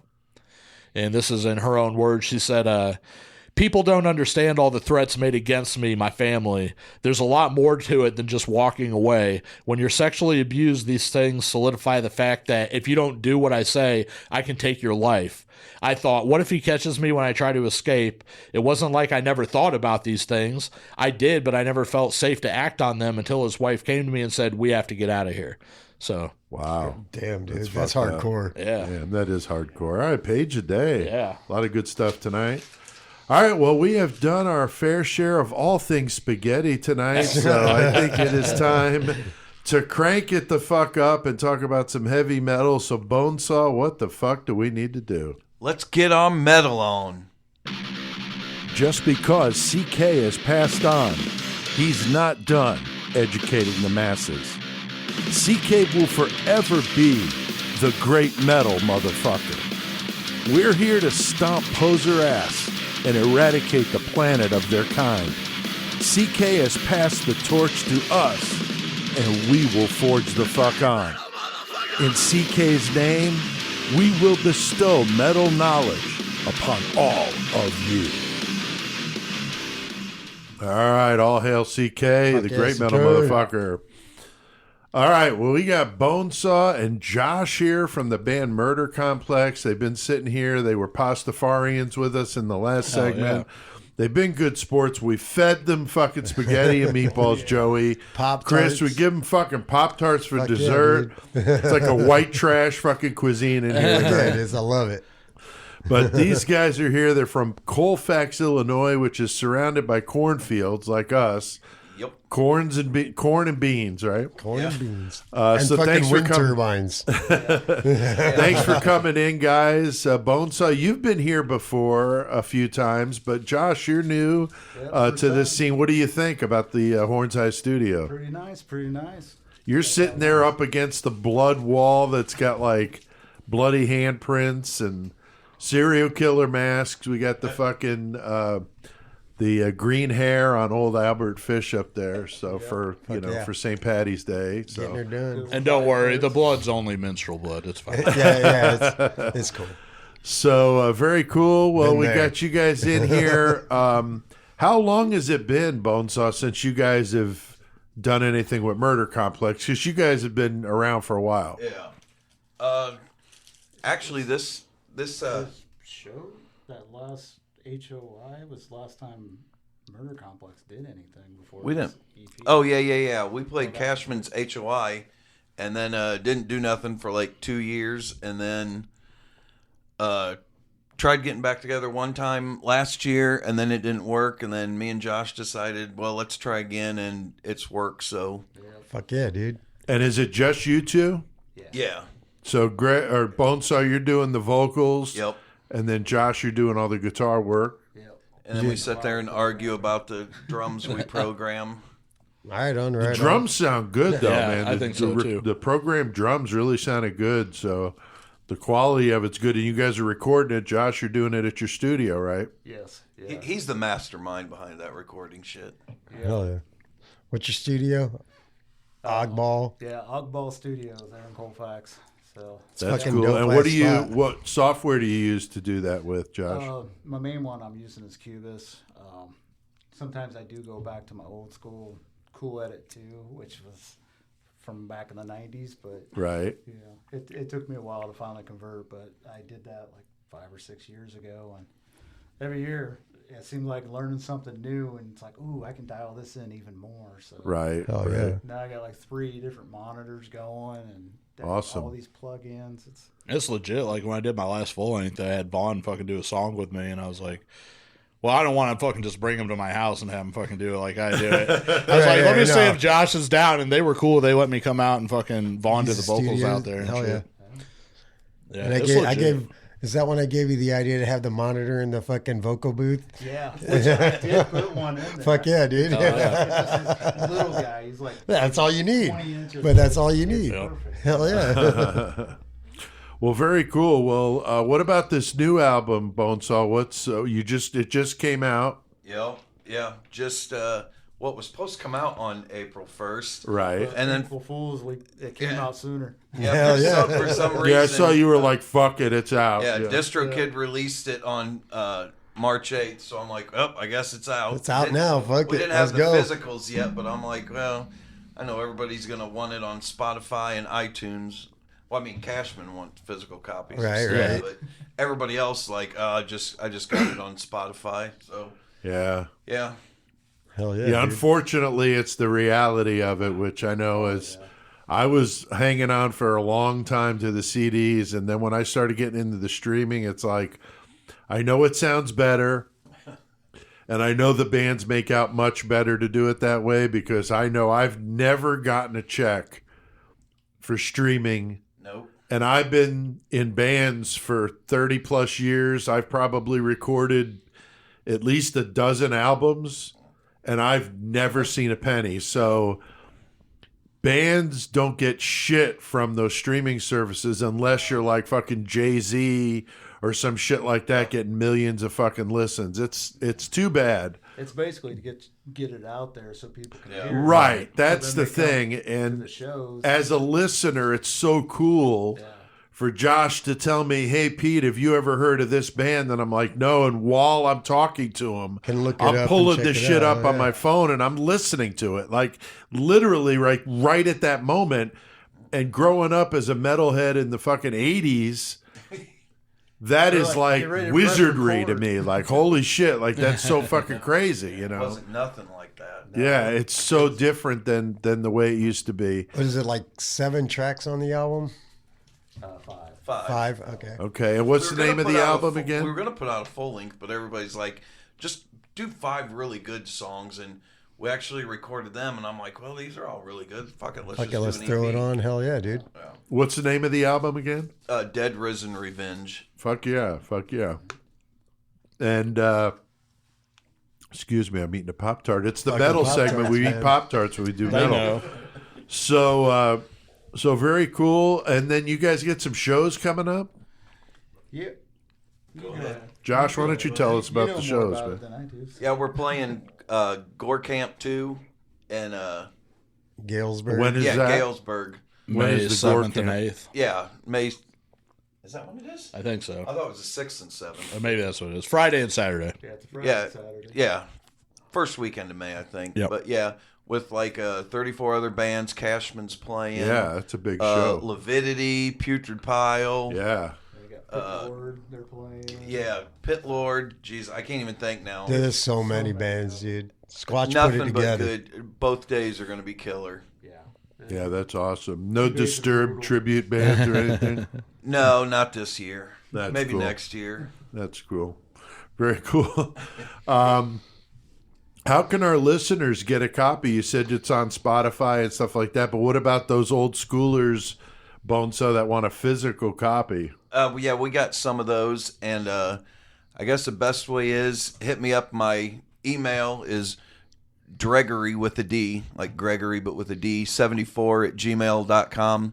They're $5, and I'll hook you up with one if you remember to send me your address, because some people forget that every time, and I'm like, where the fuck am I supposed to send it? I will shit, post that in the episode description. So if you're listening, I'll put Bonesaw's email address in the episode description, so you could just click on it and get a hold of him to get that physical copy. Because the band you have to listen to an album from front to back 75 times streaming for the band to get the equivalent of selling one CD. God damn.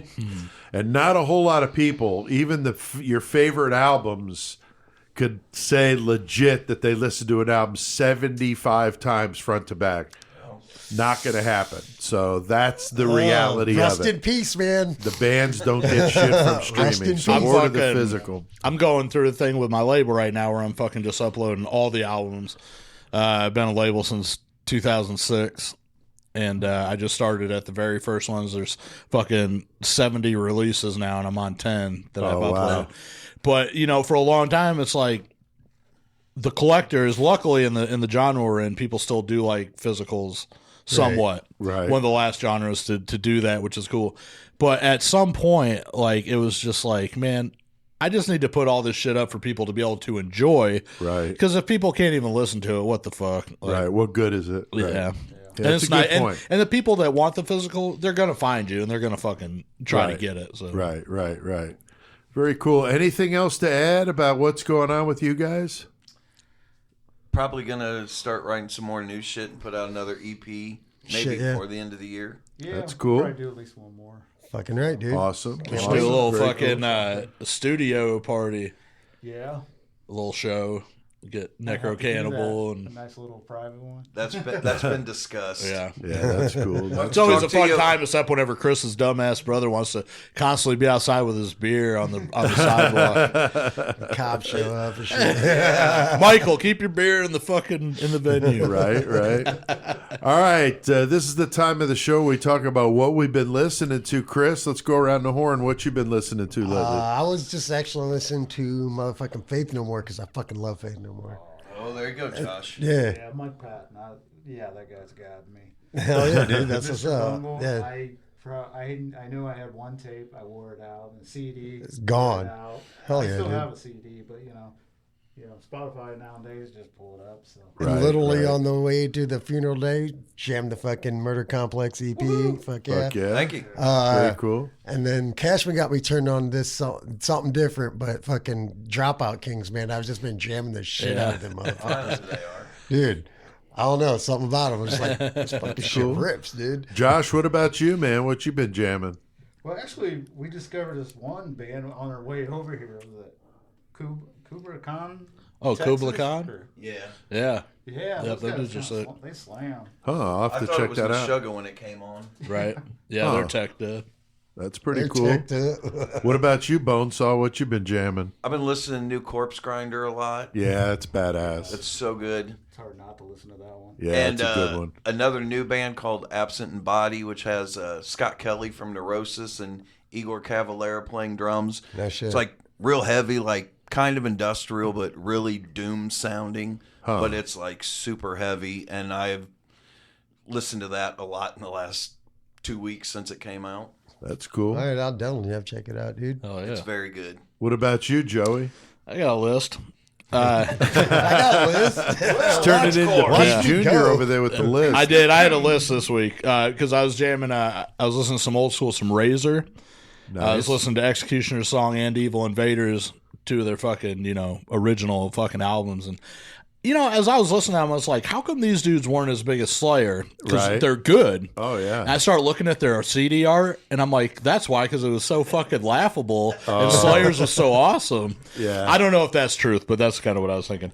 Some other shit I was listening to was Fecalized Rectal Sperm Spewage, which that's my boy Clay from Cemetery Rapist. Oh, yeah. He just dropped a fucking single. He hasn't fucking done anything for a long time.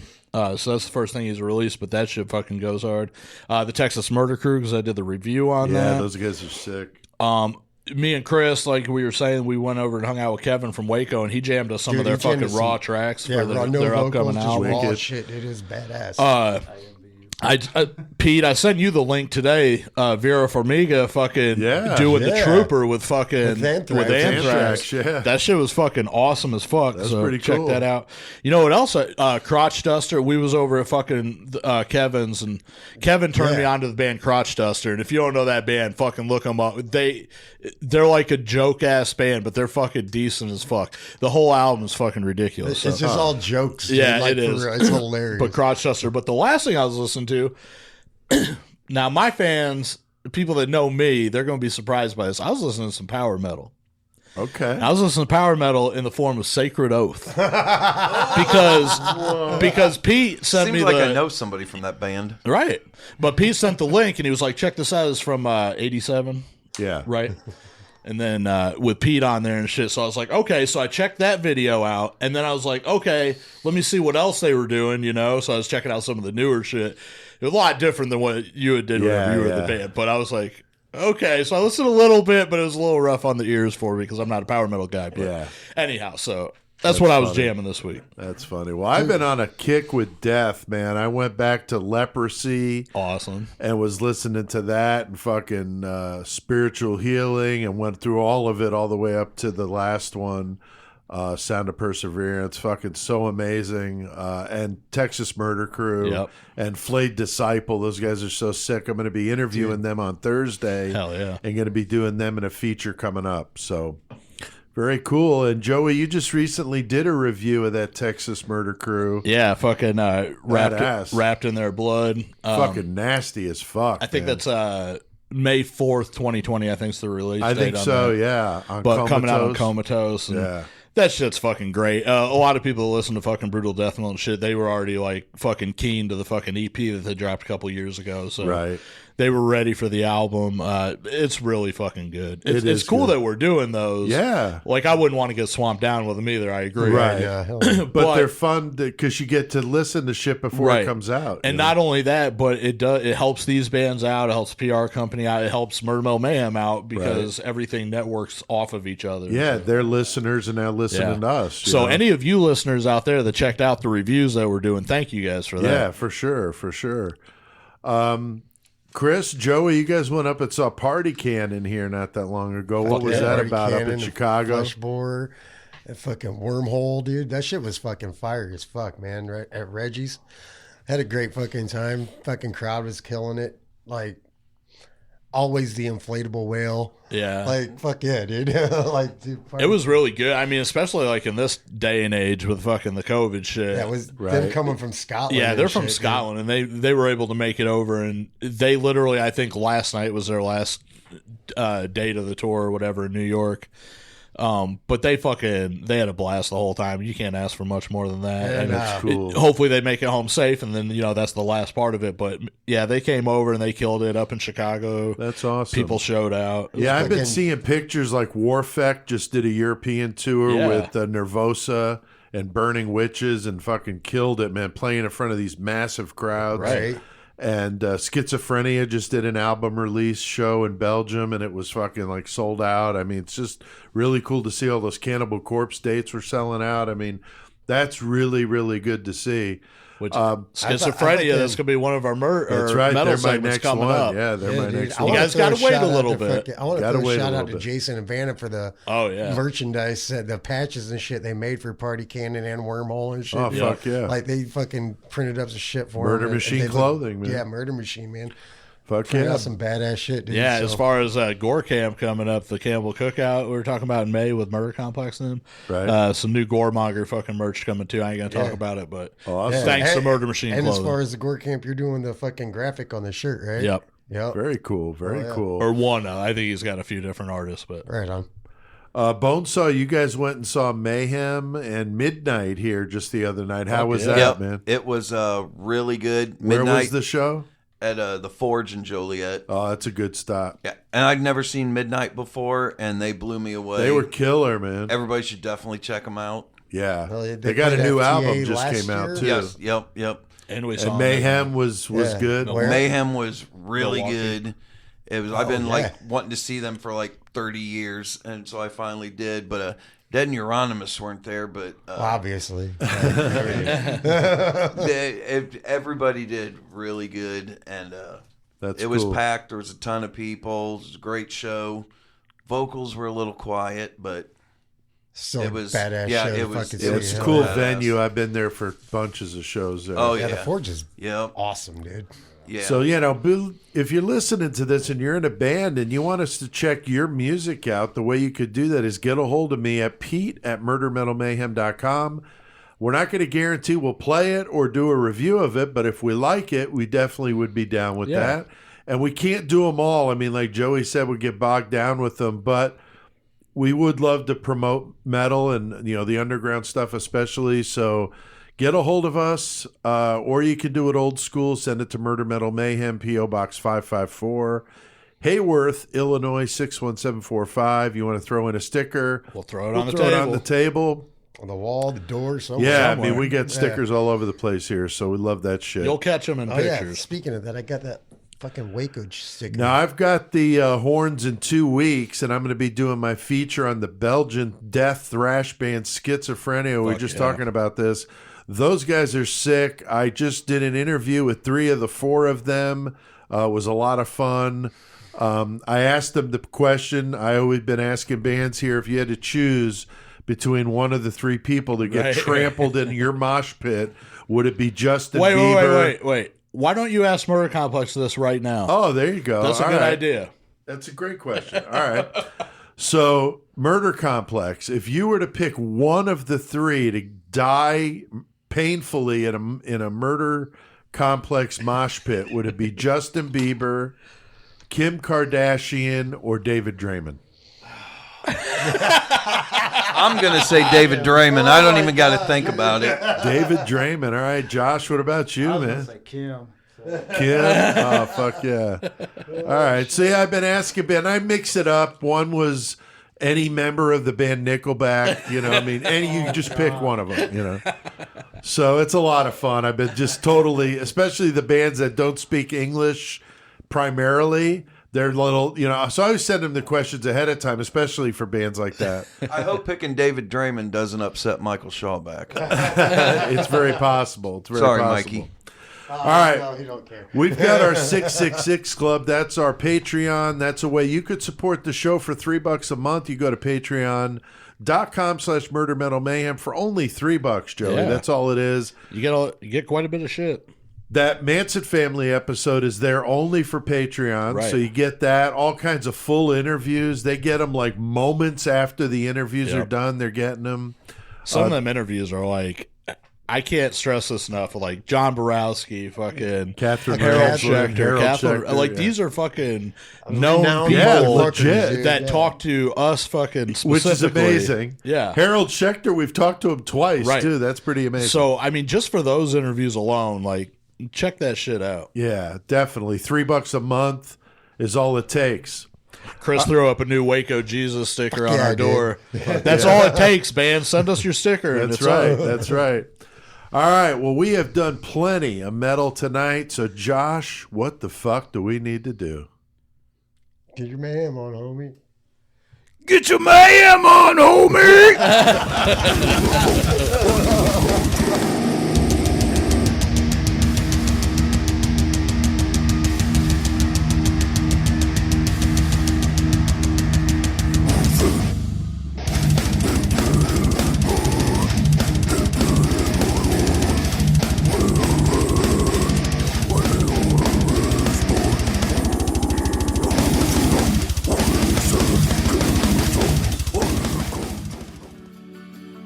Hi, are you suffering from neck or back pain?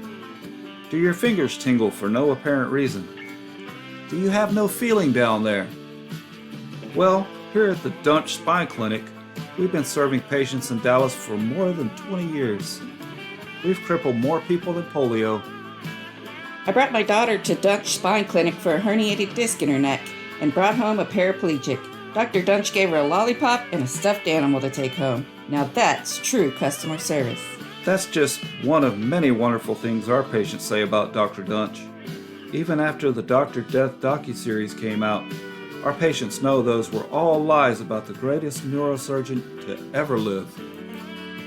I took advantage of Dunch Spine Clinic special. December, double the paralysis. I paid to become a paraplegic and came home a quadriplegic, just as advertised. Thanks, Dr. Death. I mean Dr. Dunch. If you want all of your pain to just go away, call us at 888-TINGLE-NO-MORE. Well, at least you won't be able to feel a thing when we get done with you. Fuck yeah, man. Good one. That was the Dunch Spine Clinic from our Dr. Death episode. That's some good stuff. Our buddy Tex and his wife and I both doing some testimonial calls there. So good shit. That was good. And before that, another sick track from Murder Complex. That was a song Machines of 187. What's that about, Bonesaw? Machines What's of that? Murder, man. 187. It's actually about the Terminator movies. Oh, okay. Very cool. Very cool. I'm trying to get away from the murder. Oh, that's weird. I'm trying to get away from the From murder Murder lyrics Complex? in a band called Murder Complex. That just hit me how stupid that sounds.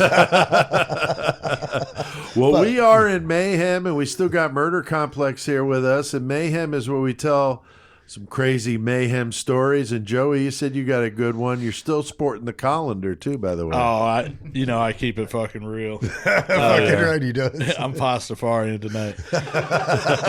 The thing is mine just probably fits a little more comfortably. I maintain somehow to fucking keep it on my head. I had an awkward one. Right. So anyhow, so for Mayhem, I did have one. Like I got a couple good stories that I could tell, but I'm sweeping them back for this new one I got. I tell a lot about my neighbors and all that shit. Right. So this one isn't going to be long. It's going to be real quick. But it's a possibility that this could be a series coming up because I got a new neighbor upstairs. Fuck yeah. Let's just put nice. it that way.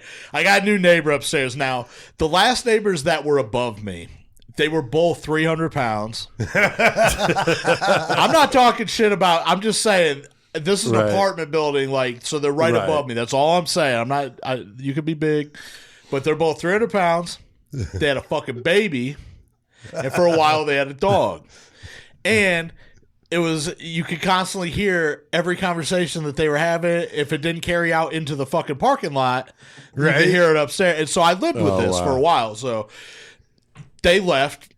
Now, whenever they left, I mean, they just fucking up and bounced. I came home from lunch one day. Like, I come home from lunch. I go to my place on lunch at work because I literally live right behind where I work. So I come back, get high, you know what I'm saying? Fucking chill for a minute, eat something. So while I'm sitting there on a fucking, I think it was a Friday, on my lunch, all of a sudden this U-Haul fucking flies up, and these motherfuckers, it was the fastest move out I've ever seen in my life. Oh, damn. Like while you're on your lunch break. Yeah, like I'm like, it didn't take them no more than fucking 5, 6, 7 trips. So I don't know what's going on, but I'm just like, Wow. okay. So I see that, and then I don't see them for a while, and I don't even know. I don't know if like one of them moved out. You know what I'm saying? Right. Or what's going on. So all of a sudden I see Next my thing leg. you know, there's a body upstairs. Yeah, and I mean, that's for you fucking, that shit happens. Right? But so my landlady, I fucking see her one day, and fucking she came over, and she's fucking, I hear her go into the apartment upstairs. And I can just imagine what this place looks like. 'Cause I know what's been going on. A dog, a kid, like, these people don't fucking give a fuck about what was going on. So Right. it's fucking wrecked to fuck. Now, why this has to do with this new neighbor? Now, I listened to her then above my head tear apart this fucking apartment for a week, redo the floors, the Like, tile, fix like they everything, fucking. yeah. I'm sure the dog pissed all over the fuck. Like, it was probably wow. nasty as fuck. You know what I'm saying? Right. But she had to replace fucking everything. So I get these new neighbors that showed up the other day. And I'm fucking sitting there, and they fucking pull up, just fucking beating hard as fuck that gangsta ass shit. And now I'm not talking shit about it, because I'll bump gangster rap shit nonstop. But these motherfuckers came up without a care. Like, they were like whooping up, like, oh, we're moving up into this motherfucker. And they come in, and she's got her squad of just these dudes. It's a young girl. and she's got these, whoever helping her move all this shit in. But I hear above me on these new floors, she just did them fucking scraping, fucking tearing shit apart. And I'm like, oh man. And so fucking, and then, so today's like the first time that I noticed that she's even been there. Cause I think like the last 2 days she was just moving some stuff in. And so today she was there. So she fucking comes in, she has all these fucking huge ass like Atlas boxes, big moving boxes, you know what I'm saying? With her kitchen, all that shit. Right. And I see she brings them all upstairs, whatever. But then I see her bring the boxes back downstairs. We've got a dumpster for 1 week for fucking 8 apartments. Yeah. You know what I'm saying? She's got these huge boxes. You know she ain't breaking them motherfuckers down. No. She fucking leaves them all out there by the dumpster. I fucking walked out there and I started crushing it. It was in the rain and shit. And the reason why I started doing it was because they were behind my fucking car, so I couldn't have backed out without hitting them. Wow. And my other neighbor who's been there longer, I've been in this apartment for 12 fucking years. I mean, that's a long you've been there a long motherfucking and the lady, time, dude. and there's only one lady, and she lives on the other side of the wall from me. She's been there like 15, so like the long dog time. and so she sees me and she was like, "Oh, helping our new neighbor, huh?" And I was like, "Yeah, I guess so." But you know what I'm saying, like. It just starts right there. So we'll see what happens. Yeah, maybe that's the end of it. But no, I mean, the mayhem, though, like I said, it was fucked up. Like, she moves her shit in, and I'm just thinking of all the work they just put in, and they just don't give a fuck. Like, let's move this shit. Gouges in and shit. Fuck, dude. Good one. All right. Well, maybe the start of something new. Yeah, there could be. I mean, it's not dude, but it ain't dude. All right, well, we are at that fun part of the show, our killer cage match. This is where we take a list of 75 killers, 75 objects, some variables for them to fight with, and our listeners. I just saw the variable. It's interesting. Our listeners provide the random numbers. So, Chris, who do we want to say thank you to? We got Ray Big Sexy McFalls. Fuck yeah. Fucking the homie Justin Morris and fucking Rebecca Boomsock coming in strong. Hell yeah. Thanks, guys. Thanks, and y'all. Tonight, Joey, we got one heck of a matchup, Oh, man. On the right-hand side from fucking Texas, Los Angeles, wherever you want to place him, because he's in your fucking house. The Night Stalker, Richard Ramirez. Screen door intruder, and he's going to go up against on the left side from fucking Wichita, Kansas. Don't fuck with him because he'll dress up in some women's clothes and bondage himself. That's right, and make you cut your lawn. Bondage himself. Yes. Yeah, he's like, your fucking lawn's a little too fucking tall, boy. Yeah, cut that That's shit, Dennis Rader, the BTK killer. Hell yeah, that's a good matchup. And Chris got a couple of interesting objects for him to fight with here tonight. Kind of old school. Old school, just a random old leather belt and an old school like flip phone, like chirp to talk. Blip. I think Bonesaw's got a flip phone, doesn't he? No, I actually.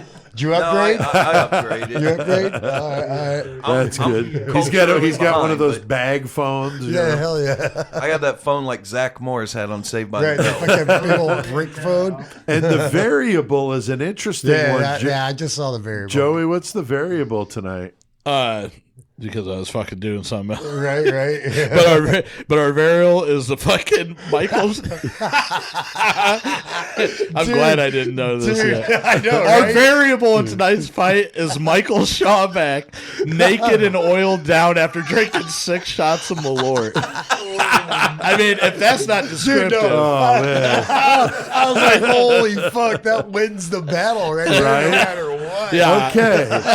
So, we got Richard Ramirez and Dennis Rader fighting to the death with a leather strap and a flip phone. And in that fucking cage is running around drunk as fuck Michael Shawback, On Malort. naked and oiled down after 6 shots of Malort. Chris, where the fuck do you my go with God. this? Dude, and my I'm brother- sorry for the visual there. No, My brother wins. You but can't unsee that. You can't. I've never seen it. But, dude, I don't know. Like, as far as the flip phone, fucking BTK doesn't know how technology works. That's why he got caught. So, like, the flip phone, he's just like, what's that? He grabs the belt to bind himself up anyway. He's just looking at Ramirez like, I'm a pretty girl. I'm bound up. He don't give a shit. Michael's just like, fuck you guys, because he's angry anyway. Have you ever met my brother? He's angry. 6 shots of Malort, though, Joey. He's like, why am I naked and covered in oil? I fucking hate Malort. Michael wins. Sorry. Josh, what do you think here? Dennis Rader and BTK, or BTK and Richard Ramirez? Man, I don't know. Ramirez is pretty nasty, man. I don't know. I mean, BTK was killing women. If they can keep your brother Mikey down, I think I'd go with Ramirez. But with him running around, that's rough, right? It's a variable. That's why we call it that. Greg, what about you, Bonesaw? I would have went with Ramirez if Michael wasn't in there, but I'm gonna say Michael takes them both out because, like Chris said, that anger is unmatched. Anger is All right, Joey, what do you think, dude? The consensus is there, but I'm going to go into it regardless. Right. I think fucking heads up, in their prime that Ramirez is going to fucking beat Dennis he's gonna Rader's fuck him ass. up. Yeah. But I'm not talking dude. shit about Dennis Rader because, I mean, he fucking had some skills as a fucking, Right. a Weebelo scout leader. Right. He had some skills as a dog catcher. Right. I mean, there were things that he did. Yeah, but Ramirez was cutting out But- somebody's eyes. right, And I'm making thinking them Ramirez watch is him gonna do fucking that. rape the next victim. I also can't neither one of these motherfuckers is going to care about a flip phone. You know what I'm saying? No, not at all. Ramirez thinks that maybe he can steal it and pawn it to get a hit of crack. That's the best you're going to get Or a hit. another night. One crack rock. or another night at Right. the Cecil. Yeah. Yeah. So the flip phone's not going to be used for much, but that fucking bell, I mean, this is Dennis Rader we're talking about. That's He'll what I'm tie saying, motherfucker dude. up.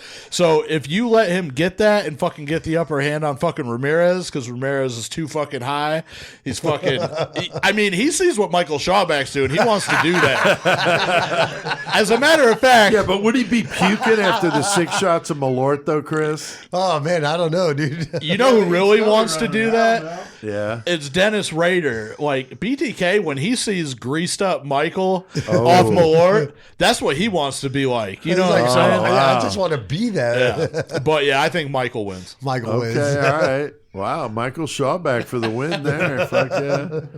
Thanks for listening, Michael. Fuck yeah, That's dude. why Love I you, did bro. that, just for you, my friend. All right, quick update because you get some of our listeners want to know what I'm doing with my writing. Deeper Than Dead, we ordered the proofs, so we should have them here in a couple weeks, and it's looking like June 6th, the release date, 6/6. Fuck yeah. And if you add up the digits, Chris, of 2022, you get 666. there you go. So another 6. So anyway, I thought a book about hell needs to come out on 666. Fucking right, it does. So that's the deal. Deeperthandead.com if you want to know more. That is going to be part of the new website that I've been talking about. We're going to have a Murder Metal Mayhem site and a writing site for my stuff. So we're going to have a web store. You can order stuff very easily.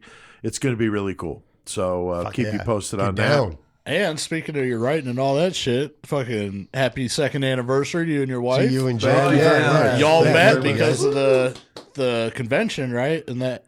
Yeah, well, she was at the Dark History Convention when me and Chris did the live podcast, so a little Murder Metal Mayhem Love Connection. Fuck And yeah. then Joey, you met Stephanie Yeah. through Murder Metal Mayhem. So, Hell yeah. And then I don't know, Chris, if that had anything to do with you and Courtney, Me and but Beth just fucking kick it, dude. That was it, dude. Hell yeah. so yeah, Murder Metal podcast. Mayhem just providing that love connection. But no, the Deeper Than Dead, my wife is my editor, so she's part of the process. And it's really turned out good. I mean, the artwork is killer. Brian did a great job. There's 11 art it's fucking pieces, badass. full color. It's going to be wicked. I've You guys got seen the art for that? Oh, it's so Got nasty. the Infernal Deluxe Edition, which will be 8.5 by 11, color all the way through, and then the trade paperback will be black and white. But it's a lot of the art looks really cool, black and white as well. So anyway, that'll be coming out. I'm going to start the audio book here in about a week, and so that'll take me a couple weeks to get that done, and then that'll be out on the same date as the book release, which will be June 6th. Fuck yeah. We've been talking about our YouTube channel. Go subscribe to that shit. Fuck I yeah. mean, there's some good content on there already. Constantly new shit. The schizophrenia interview will be up there really soon. So check that episode description for a link, and you can get on, subscribe, click that notification bell so that this way you find out when we post new content on YouTube. Speaking of fucking interviews too, I'm just gonna hype it up a little bit more. That's right. I did an interview with Vaughn Young of Lividity. Fucking yeah, sat dude. down with me and fucking we got about an hour's worth of fucking material that That's we talked great. about. That'll be whenever I do That's the your horns next again. feature. Yep, Yeah, so on we got some Lividity. good features coming up, man. But yeah, man, all these fucking interviews, all this stuff, you guys got to check it out. Check out the YouTube. Check out our Patreon. That's right. A lot of ways to get Murder Metal Mayhem in your life. All right, well, we have done plenty of mayhem tonight, guys, so I think it's time to hit the outro.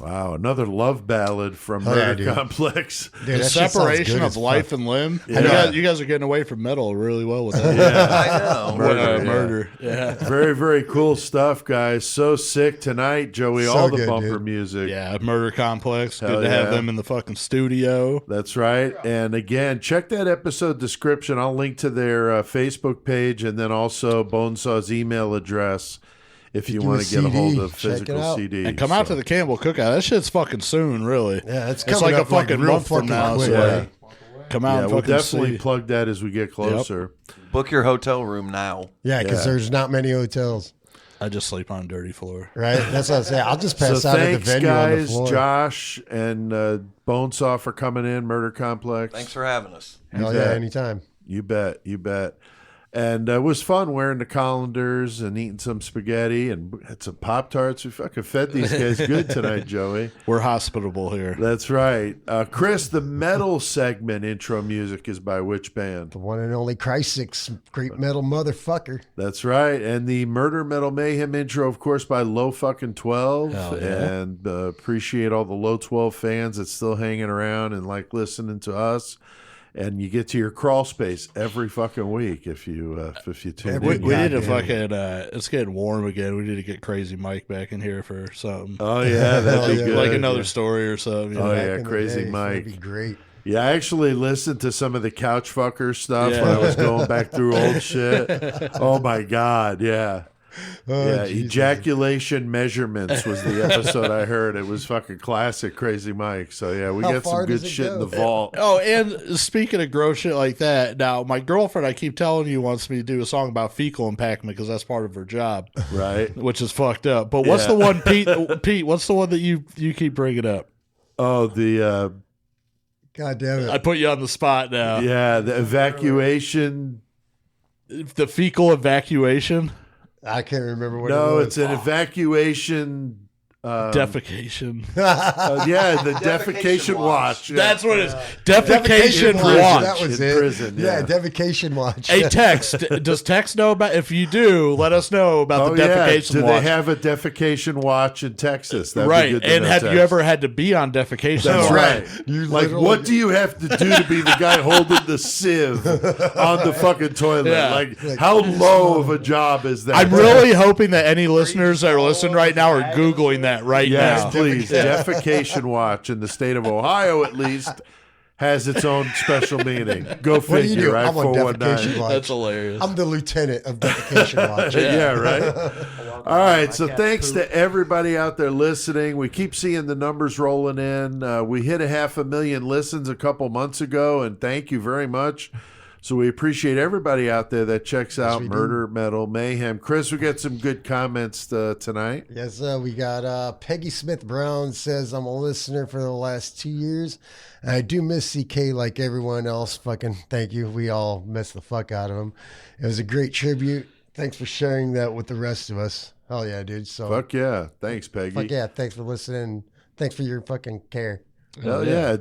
Joey, what about that next one, dude? Darby277 said, I'm a new listener from Miami, and I like what I hear so far. I really like the way you guys did that tribute to the great metal motherfucker. It made me laugh and cry at the same time. Wow. That's cool, CK. Darby. Oh, yeah. Hell yeah, that's awesome. Bonesaw, you want to? I know you're from Colfax, but I mean, if you can read, Yeah, right there. Let me. Right there. Hold Hold on, I got bad eyes. I'm old. You got this. Which one is it? You're Right here. reading Andreas. Let's see. I want I to put him reach on you. the spot. I put him on the spot. All right, just from Andreas says, "Hey guys, I love your podcast so much, and finding you by accident on Spotify. That KC episode was great. I love that you included his wife on the show and Tex also. He sounds sexy." Wow. you go, Somebody Tex. thinking Tex sounds sexy. That's not the first time we've heard that. Andreas Cortez. I don't know if that's a dude or I don't know. So either way, thinking Tex sounds sexy. Yeah, it's probably a dude. And then Josh, do you have the ability to read the last one there? Drugs are cool. I know you're from Colfax, but Drugs are cool. 39. Call it 69. 69. You're right. You 39. got him. Yeah. Drugs are cool. KEWL 69. I mean, that was I gotta probably get written that- by somebody in Colfax. I got to get the song in a perfect spot here, you know? It's like, I need bifocals. Oh my God. Getting old. Yeah. Jesus. All right. So, Drugs Are Cool 69 commented that CK tribute episode was amazing. It really shows how much you guys love doing the podcast. I miss CK, but MMM still kills it every fucking week. I'm a listener in Oklahoma City. Okay, Oh, yeah, drugs are cool. Okay. Yeah, Yeah, fuck yeah, thank you. thanks, dude. Drugs are cool. Check out Drugs, murdermetalmayhem.com to listen to all those past episodes. And we're on Facebook, Twitter, YouTube. So get on there, subscribe, like it, comment, do all that good stuff. We could get us on pretty much any of the apps out Any there. fucking Apple is still our place you number listen one app that people use to listen to us. But we see Castbox on there, Spotify, a few of them, and our website. If any of our listeners are members of the Flying Spaghetti Monster organization, Yeah. please try to push us to be an official sponsor of Yeah. the fucking We would organization. totally Yeah, I fucking throw it get out some there of those for you. Pastafarians to Right, check fuck this yeah. shit out. Support the show and join that 666 club. Go to patreon.com/murdermetalmayhem to join. Only $3. And you can get my books right now at creationofchaos.com. But if you wait a little bit, I'm going to have this new web Yeah, the store new and some store's good coming out, deals. And you'll be able to pre-order Deeper Than Dead. And there's just going to have a lot of cool stuff on there. So you might want to hold off. But if you want to do it now, Get it. that's cool. Go for it. I'll sign it. You get a poster and a bookmark with your order when you get them from me. If you order them from Amazon, they'll give you the book, but it's not signed, and you don't get the poster and a bookmark. Let me tell you something real quick about that. It's kind of classic. So a long time, man. So I was living in Missouri when this happened. That I was talking to this dude. I got in contact with this dude named Ulix from Australia, into some really dark shit or whatever. Right. He's Australian like a motherfucker, black metal and all that. But he really loved like the grind shit too. And he had me do a fucking drawing for him. Like commissioned me for some art, and he bought a bunch of my albums and he had me sign them. So I fell out of contact with him probably within a year of me talking to him, and I never heard from him again. Probably 5 years after that, when I was living back up here in Illinois, there was a friend of mine from Australia. He was like, man, I went to this fucking record store and I found all these fucking CD, and they were Goremonger and shit. The ones I had signed to that dude, you know? Oh, wow. And so I was like, I'm glad that you got those. Sucks the dude didn't, want them anymore. Right. But, I'm glad that you ended up with them. So I just, from that point on, I was like, oh, that dude just, grew out of it, fucking Right. whatever. Right. So a couple nights ago, I get a fucking message request from Ulix. Oh, wow. And he was Wait, like, this "Hey, recent? he was like, hey, man, I just found you again. I've been kind of nigh on the social media front for a while, but glad to see you're still doing the stuff." He was like, "Man, I still got the albums, except some of them I lent them out to some schmuck, and he fucking stole them." Oh, shit. And he told me about that, and I never told him damn. yet, that, I know what happened to those. They ended Right. up pawned off at this Right, fucking store. but, yeah, that's fucked up. But that it's he funny, mentioned though, it. because I signed them, so I know that Yeah. those were specifically the ones. Right. That's a trip. That's a trip. All right, well, we can't let him go without hearing a karaoke Never. song, another blast from the past. This one has to do with religion. I thought you'd enjoy it, kind of. Crank it up, and until next time, keep one foot in the gutter. And keep your fist stroking his noodly appendage. Okay, then.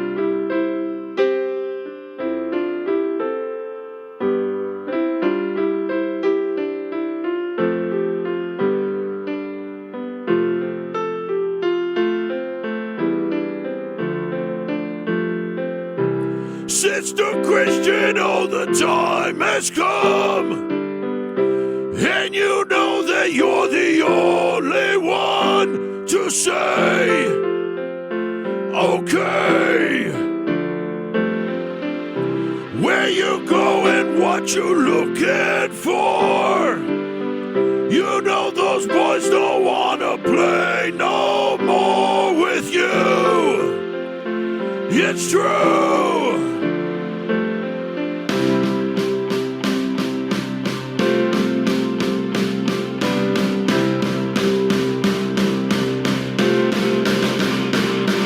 You're motoring. What's your price for flight? In finding Mr. Right, you'll be alright tonight. Babe, you know you're growing up so fast, and mama's worrying that you won't last to say, let's play. Sister Christian, there's so much in life. Don't you give it up before your time is due. It's true. It's true.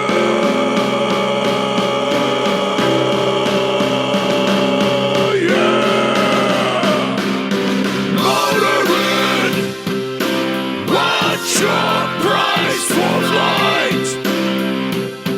You've got him in your sight, and driving through the night. Motoring. What's your price for flight? In finding Mr. Right, tonight. Fuck yeah.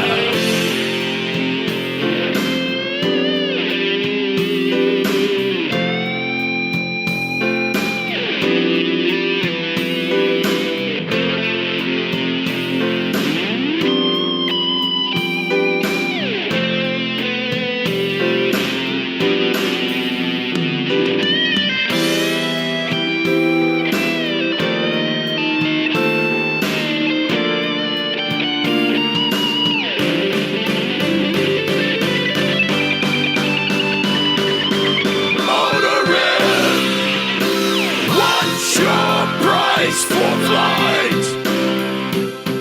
In finding Mr. Right, you'll be alright tonight. Motoring. What's your price for flight? In finding Mr. Right, tonight.